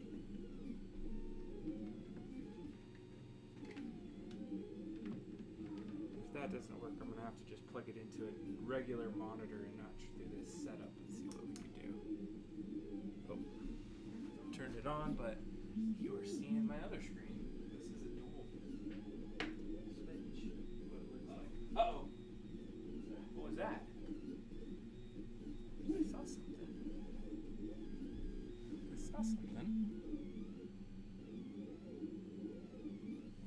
Seemed like it was doing something. I saw a Raspberry Pi. What the heck is going on? Looks like something was flapping up on there. It's making vibrating noises. I saw a Raspberry Pi flicking on there. Oh baby, we are on a Raspberry Pi. It is vibrating. This thing is making noise. I don't know if you can hear that. So it was the cable. So apparently this cable was not good. So good to know. This thing is very loud. I need like little feet for it. If you hear it right now, it sounds like funny. I'm gonna put it on this. Okay. All right. Where the heck are we? Do I have a mouse? I have a mouse that works. We're now on the computer that I just was able to create. Okay, so let's go up to this top area here and see what we got going. I'm gonna turn that off. How do you turn off the Wi-Fi? Turn off the Wi-Fi. Turn off the Bluetooth. Okay, we've got Ethernet. What's this thing? Updates are available. Click to install. Show the updates. Holy crap. The following packages can be updated.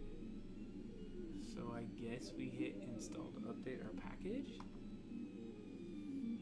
So we got a Raspberry Pi working tonight on the stream. What do you guys think about this?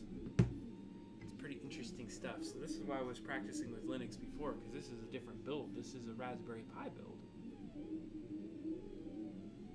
But the next step is to try to figure out how to use this thing and start to play with the different parts and pieces that we have in front of us. And so, from my understanding, I'm gonna put this guy a little over to the side now and get my computer out. Yo, what is up, Trienemy? Jumping in the chat. Did you see the build tonight? I built out a Raspberry Pi. This little baby computer. We're gonna be playing with that for some things. So at least it's an enclosure. I broke the enclosure already once. I just dropped something. It's all good. Guess what? You're glad it's working? For a minute there, it was a little anticlimactic. I was building it out and it wasn't going. Now I'm just installing some stuff. I guess while I'm installing, I can kind of look around because it can just do these things. So if I click up on this thing, what does it have? Programming. That's what we were talking about before. We have the Chromium web browser, VLC, image viewer. Okay, what kind of accessories do you have on here? Archiver, calculator, file manager. Okay. I mean, some simple kind of things. That's awesome. So it is a Debian build of Linux on this, but it's a Raspberry Pi edition. See, now I feel lost. Like, I got this thing, I got Linux running on it, but now what? Like, I buy pieces and parts for it? I guess I need to start going through some tutorials to figure out how this thing works. So we got the mouse and keyboard in there. Wait, main menu editor. What the heck is this? Check this out. The main menu, which I suspect is this menu, right? Yup, there it is. I think that's a fine menu. I'm going to keep with the menu that I have right now. I don't know any better than this. Alright, let's see what else we got. Is this a browser?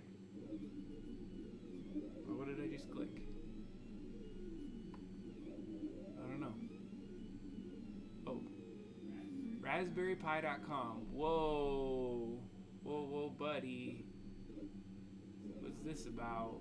Raspberry Pi 5. I just did a Raspberry Pi 4. Now you're telling me 5 is out? Just kidding. I knew that. Oh, you can buy 5 now. Or can you?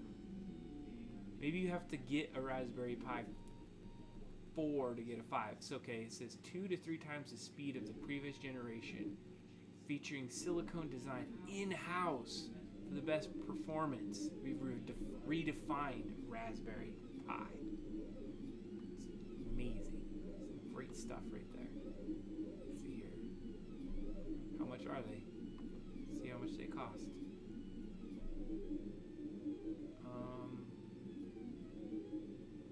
I have to like grab this? What the fish is this? Hold on a second. Let's go to our mouse settings. Where would you have mouse settings? There we go. Appearance and setting key. Damn you. Keyboard and mouse. Okay, left-handed. Wait, that's it? That's all we got? Double click and motion acceleration? Come on now. Got a little touch panel here. I don't have a mouse. Oh. Man, I'm gonna. I don't know if I can get a hang of that. Let's see here. No, it's in the right direction. I like that. Okay, so Raspberry Pi 5. Just look at this. More bandwidth. More stuff.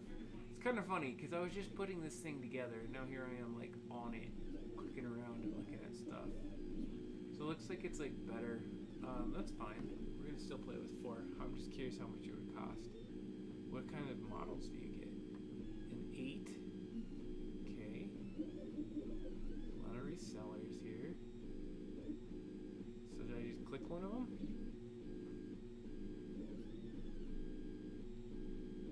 Like sell me a pile. Just click the first one. Raspberry Pi 5, the Mexico version.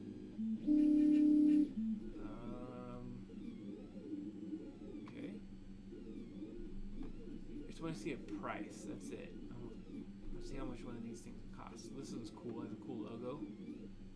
Cool components. Raspberry Pi 5. This one looks like it's in the UK. It's fine. It's just not going to give me a price right off the bat. That's fine. We'll see how it's going. Let's go to Double Drop Down. See how that website comes up on this browser. Oh crud. We're going to go and it's going to be streaming, isn't it? Wonder if the stream is even going to play the browser. It looks like it is.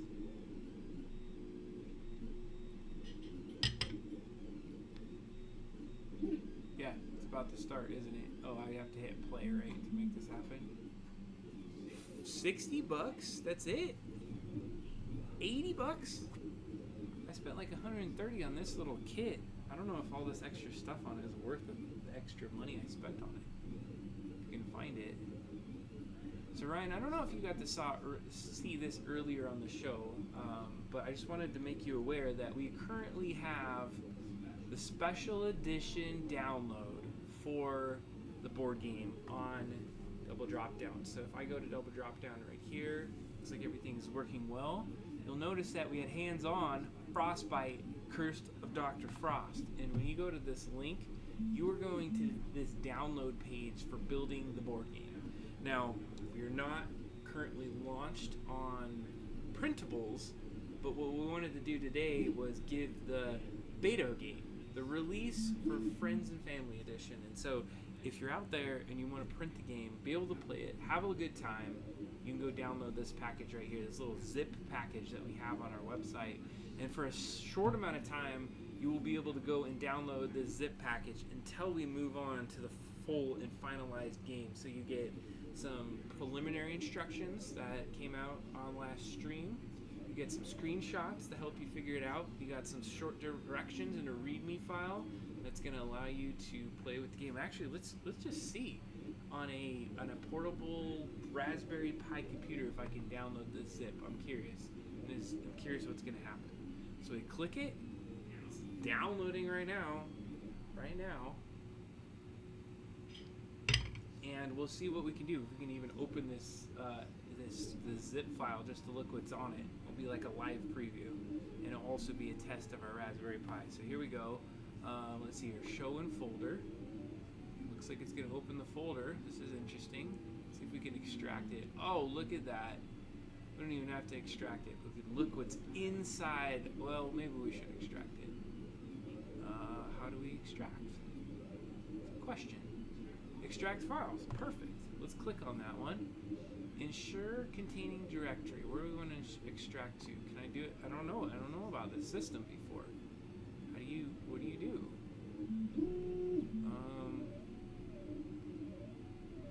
It says extract to temp. Select the destination. Okay. I think this is the selector. I want to put them on the desktop. Let's do it. I think I did it right. Did I select it? Oh, I have to hit open right here. Desktop open. Boom. And extract. We're extracting the board game on our Raspberry Pi 4 that we created this evening. Looks like it's dumping it out there. I don't know anything about this operating system. This is the first time I've been using it. Alright, looks like it actually extracted it. Let's see what's in the folder. So if you went to get this game, you're going to get all of these delicious files that you can look at. They have a README file in here. If you go into the README file, you get to see my little quips that I put in here about this beta release version as of 11/16. Going to get some details on how to print this. I put a copious amount of printing directions in here, all the different things that you might consider if you're going to print this, the kind of filament we used, and even a little extra bonus, a processing tip. That's a processing tip. I'm going to delete that, but you're going to get my misspelling because I can't fix the version that's online. But yeah, you can read this. It's the early drop release package of the Hangout with Adam Ryan project for 2023. Go check it out. Instructions. You'll have that as part of the file. So this is a README. You definitely want to get them to README if you're going to try to print this thing. Gives you some directions in there. Then I'm not going to say that part. But then we're going to have some just screenshots. And so Ryan, as you start to think about the directions, I thought these screenshots might be the most important that people might want to look at. Number one, you might want to see what parts should you have included. Sweet! This Raspberry Pi is amazing. I haven't installed anything. This is the first time. Well, this is actually the second time I've booted into it, and it has picture viewers and everything. So these are the parts that you're going to need and that you're going to have as part of the board game. So great shot, just to explain that. And then you're going to have a certain number of these parts that you're going to have to print. I believe it is 22 of your L's, 17 of your I's, and 9 of your T's. And then you're going to have all these other pieces and parts to be able to play this amazing board game. So you're going to go in there, you're going to look at that. That's one of those things you'll look at. And then I also put some screenshots on here for the game setup. So if you start to pull out the game, you should be able to have all these parts and pieces. You'll notice that each person can hold a weapon, so up to 4 players on our game. You got a shield, you got an axe, or I guess that is an axe. You got your magical staff and your shotgun. Each person can hold a part. Typically, there's only 4 parts in the game. I was looking at some of our action cards, and we're going to have to change some of them because we did make some decisions on that. Then we got all of our fun characters in here, but first of all, we got Jacob, we got Dr. Cross, we got Stewart, and we have Sophia. And then over here we have the famed Dr. Frost, we have Krampus, Inca Gingerbread Man, Polar Plague Bear, Ms. Santa Claus. It's actually just Ms. Claus. She's in Santa. She ain't messing with no Santa. We have Toy Maker. We have the guy himself, Santa Claus. We have Light Snake and Zombie Elves, which are going to be awesome. We got all of our buff cards. You got 6 buff tokens in this edition of the game, and you have 4 weapons tokens as this part of the game. You got your clock with your little tree counter. So this goes around 1 rotation, and if you do not get it done by Christmas Day, you were done. Dr. Frost has got you and your team. And then we got some clippies, so you can track your progress on the cards when you're starting to fight your enemies and fight yourself, because you're going to get taken out as well. And then look at that. There's some of those part inserts as you're starting to explore the board and figure that piece out. There's an extra set of your weapons that you might need to have. We usually print 2 sets. If you're going to print the game, those little pegs there do break off, so you want to be able to print a lot of those parts if you ever need them. You got your famed sleigh. That's your escape sleigh. You're going to get out of there. And then we got our different rooms and the different parts that will be in the corner of the board. We'll take a quick look at the tiles in just a second, but you got your break room right here. This is where you're going to be able to hang out. That's where you start your journey. You got your regen room. This is where you regen when you die. Then you got your experimental room. That's where Christmas magic got unleashed. If you don't know the story, Christmas magic got unleashed by Dr. Frost, and he's become a crazy Christmas guy going around wreaking havoc in the hallways of his laboratory, and it all started there. And then finally we have your escape room. That's where the Christmas magic comes together. You're able to ride away on your sleigh as long as you are able to go through your parts on there, collect the right pieces, create your sleigh, and defeat Dr. Frost to escape to some Christmas amazingness. And then the final part you're going to need is you're going to need all those other game setup pieces, which are all the parts and pieces. So you can count those and see if I was right on the numbers there. But I think I'm actually was wrong, because it looks like that is 4 times 4. Oh no, I was right. I was good to go. 22, 17, and 9 on the parts.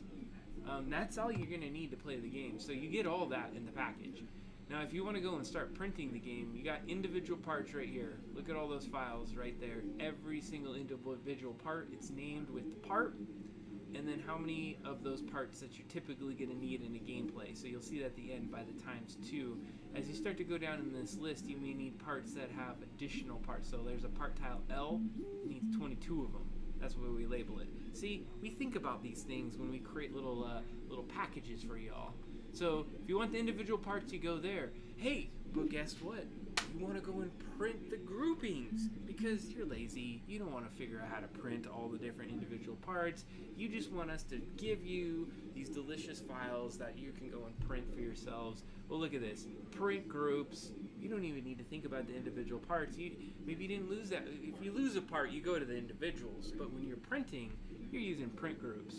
Print groups, I'm actually interested to see what happens if I double click this. Let's see if it has a program.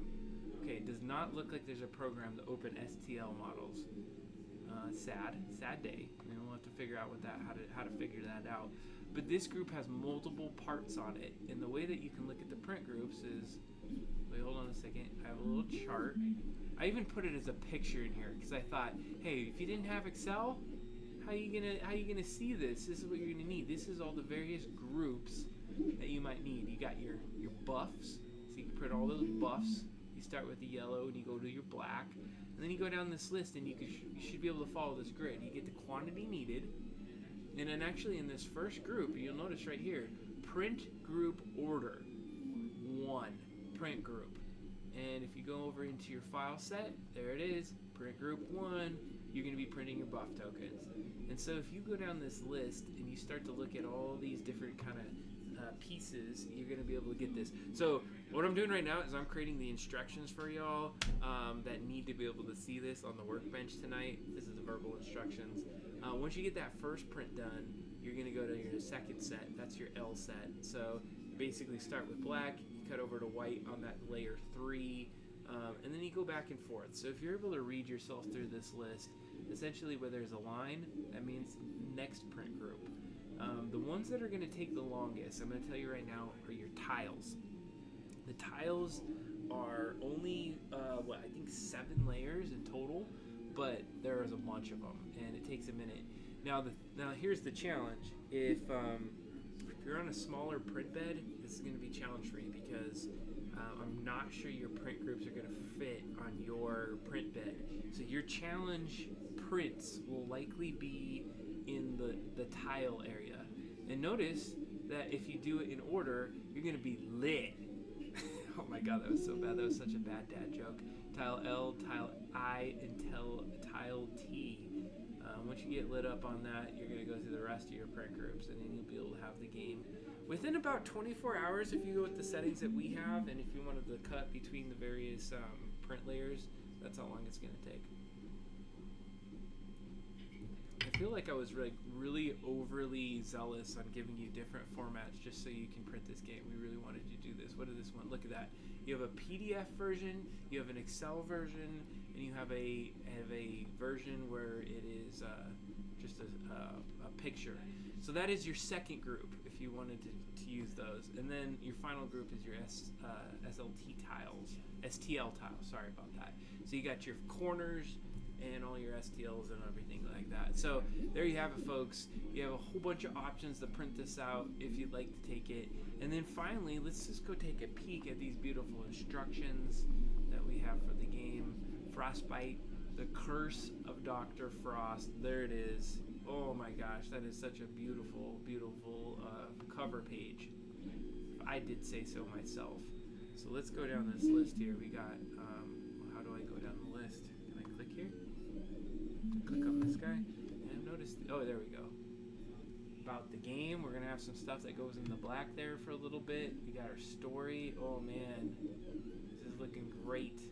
There's your setup of the board, how to play, all the parts and pieces you just freshly printed, ready to go, reading through the instructions while your print is happening, and you're ready to play Frostbite, the Curse of Dr. Frost. Man, you know, one of my favorite pictures out of this thing is this picture right here, because this is where you're playing. The game takes place in this laboratory right here. That's all lit up. You see all these like things out here? Those are all of the folks that are watching and hoping that Christmas gets saved by you, because you're stuck in that factory. You need to get your dang self in a sleigh and out of there, and Dr. Frost on his booty hole, so that you save Christmas and you save everyone else from this ancient Christmas magic that's about to take over the world.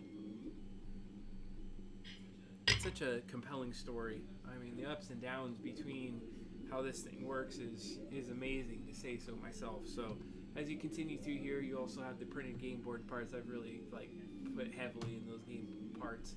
And then we got all our game cards. Look at these amazing things. I did cut those out. I got my game right here. I got it right in front of me over here. And I feel like I need to show it as we're going through, because look at this.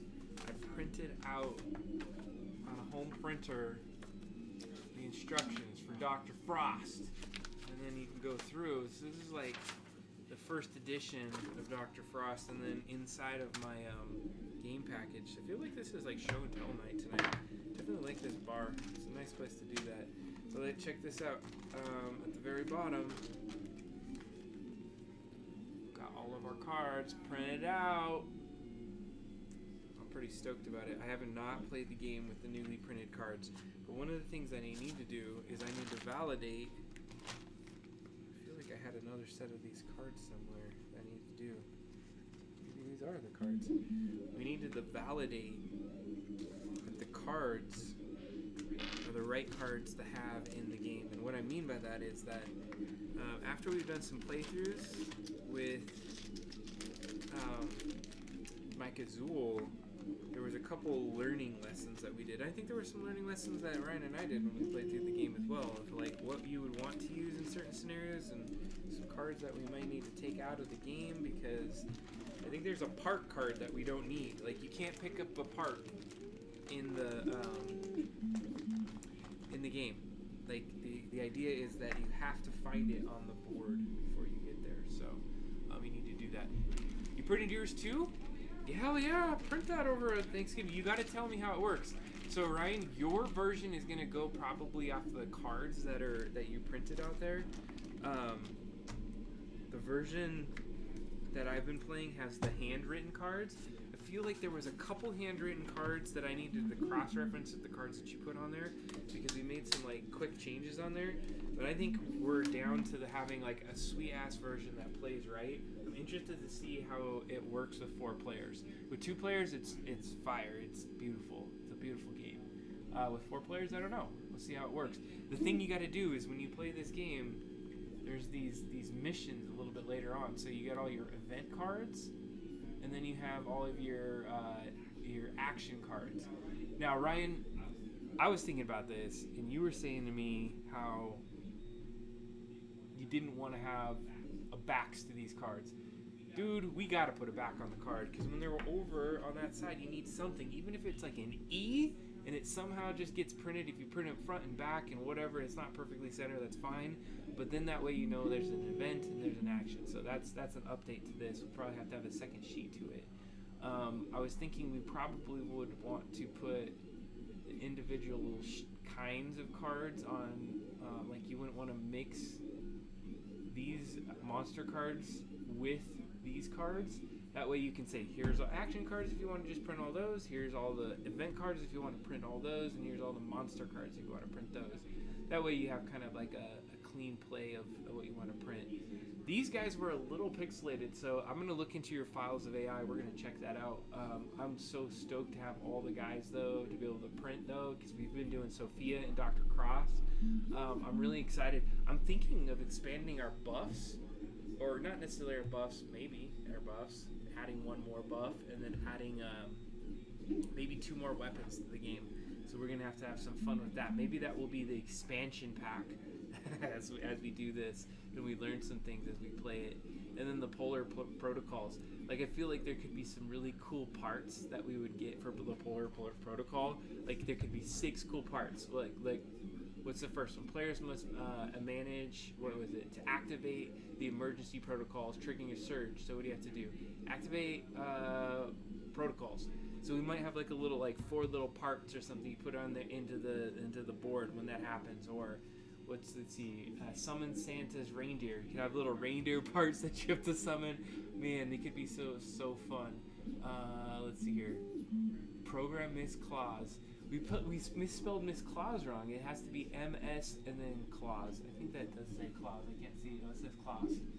So it needs to be Claus, because she's the evil one. So there's an edit there.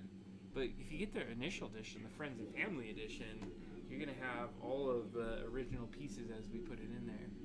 Transfer consciousness to the snowman spirit. Okay, I love that one.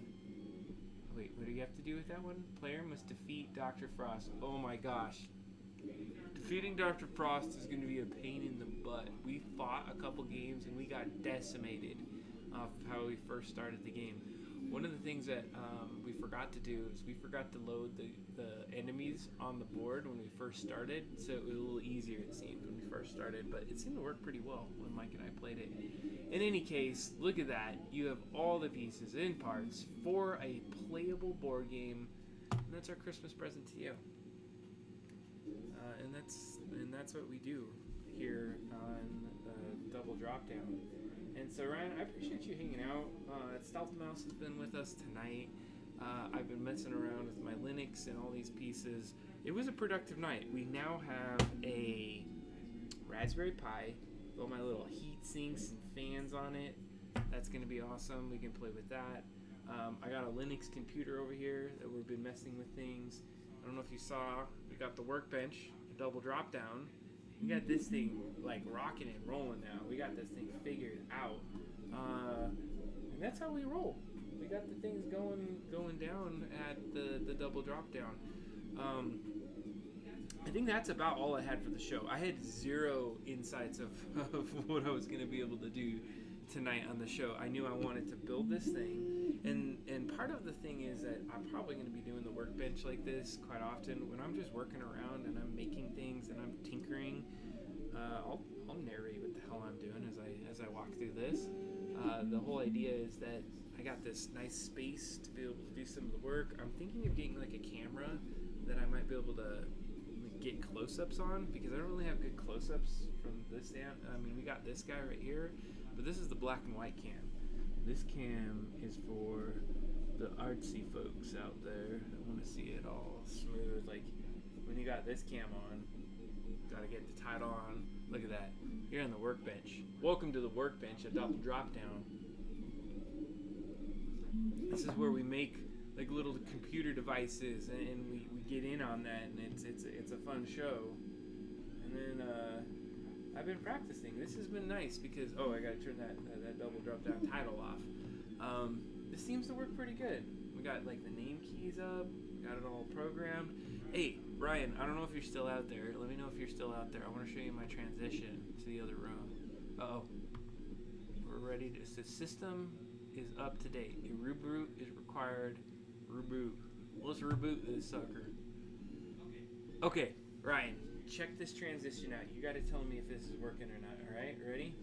So I'm in this room, and I have this button that I push, and it should just cut over to the other room here. So let's see if it works. So I'm gonna go into the studio, and I'm gonna walk in the studio. You ready for it? Here we go. Walking in.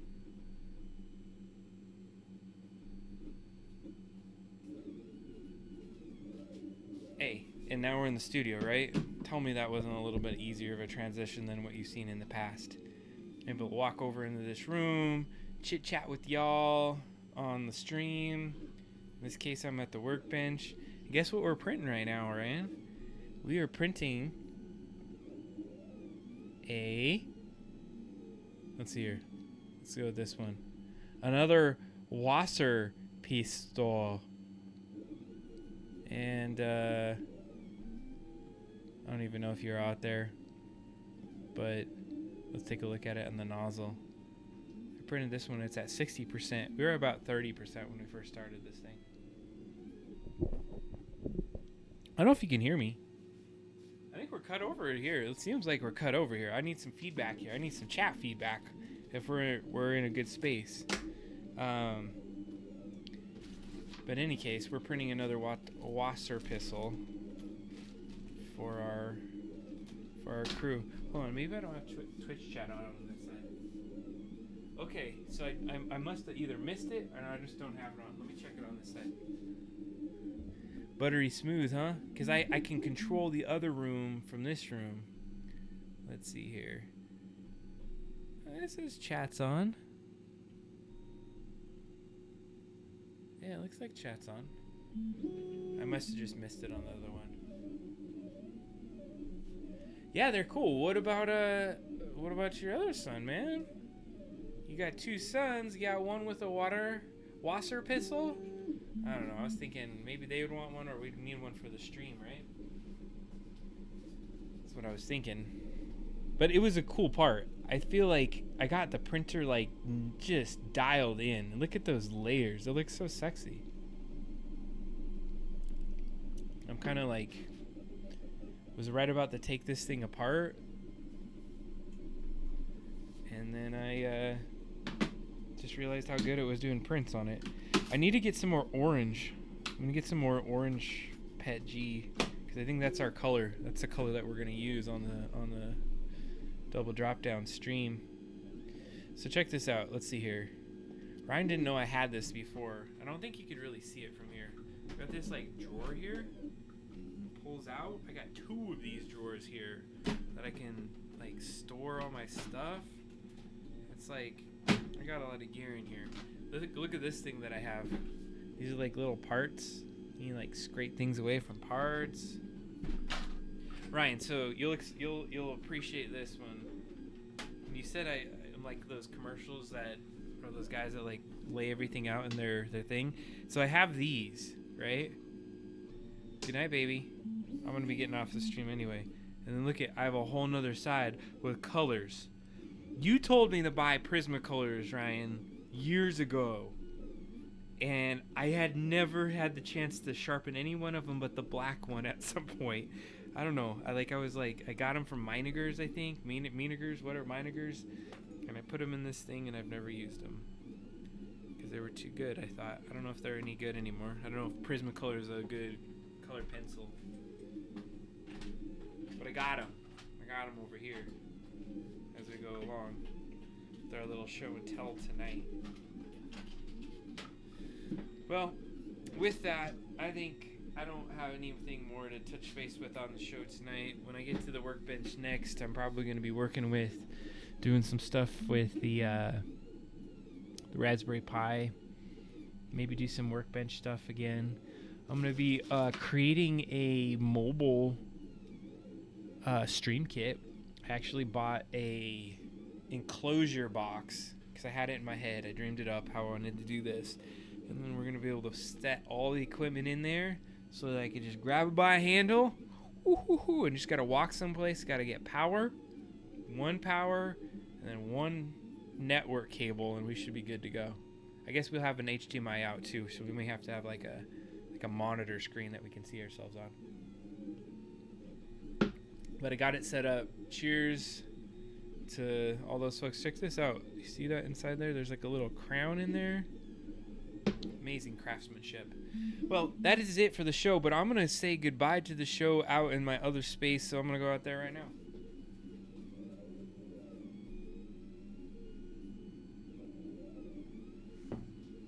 So that is the transition between the different environments that I got. Just being able to practice that was helpful in the show tonight. Been drinking my hibiscus water, and what did I have? I had Tin Cup tonight. Got a Raspberry Pi, which is awesome. Oh, we rebooted now. This is good. So it looks like we actually successfully rebooted ourselves. Go and throw this game away because I already have a version of it. Get there. I don't like that clock looking like that though. Why don't we change the clock? Here it is, digital clock settings. We want a, oh, what the heck? Clock format. Percentage R, what's that mean? Format codes, okay. I want to turn it to just like normal settings. Like, why does it have to be all question or percentage R? I want it to just show normal time for me. I'll figure that out later. Alright, everything else from this seems like it's pretty dang cool. Now we can go and start playing with it. Let me empty the trash. I want to see this. I want to see how it goes. Do you want to empty the trash? Yes, I do. We empty the trash. Our first trash empty on the Raspberry Pi. You saw it here. A double drop down in our bar sequence. So if you follow the show, name's Adam. Double drop down. Typically on the hangout with my buddy Ryan there. We hang out together. We do a lot of cool stuff. So it looks like we got the new digs pretty well figured out. I'll start tuning these buttons so we can flip and flop between the different environments as we go forward. But until then, y'all having a good night. Thanks for hanging out with me tonight as we've been doing all the fun on the show. Let's send it out with our outro video. Have a good night. Peace.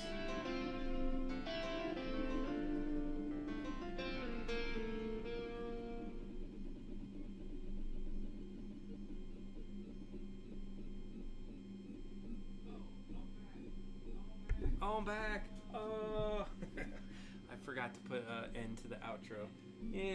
I'll do that later. So, we'll see ya. Peace.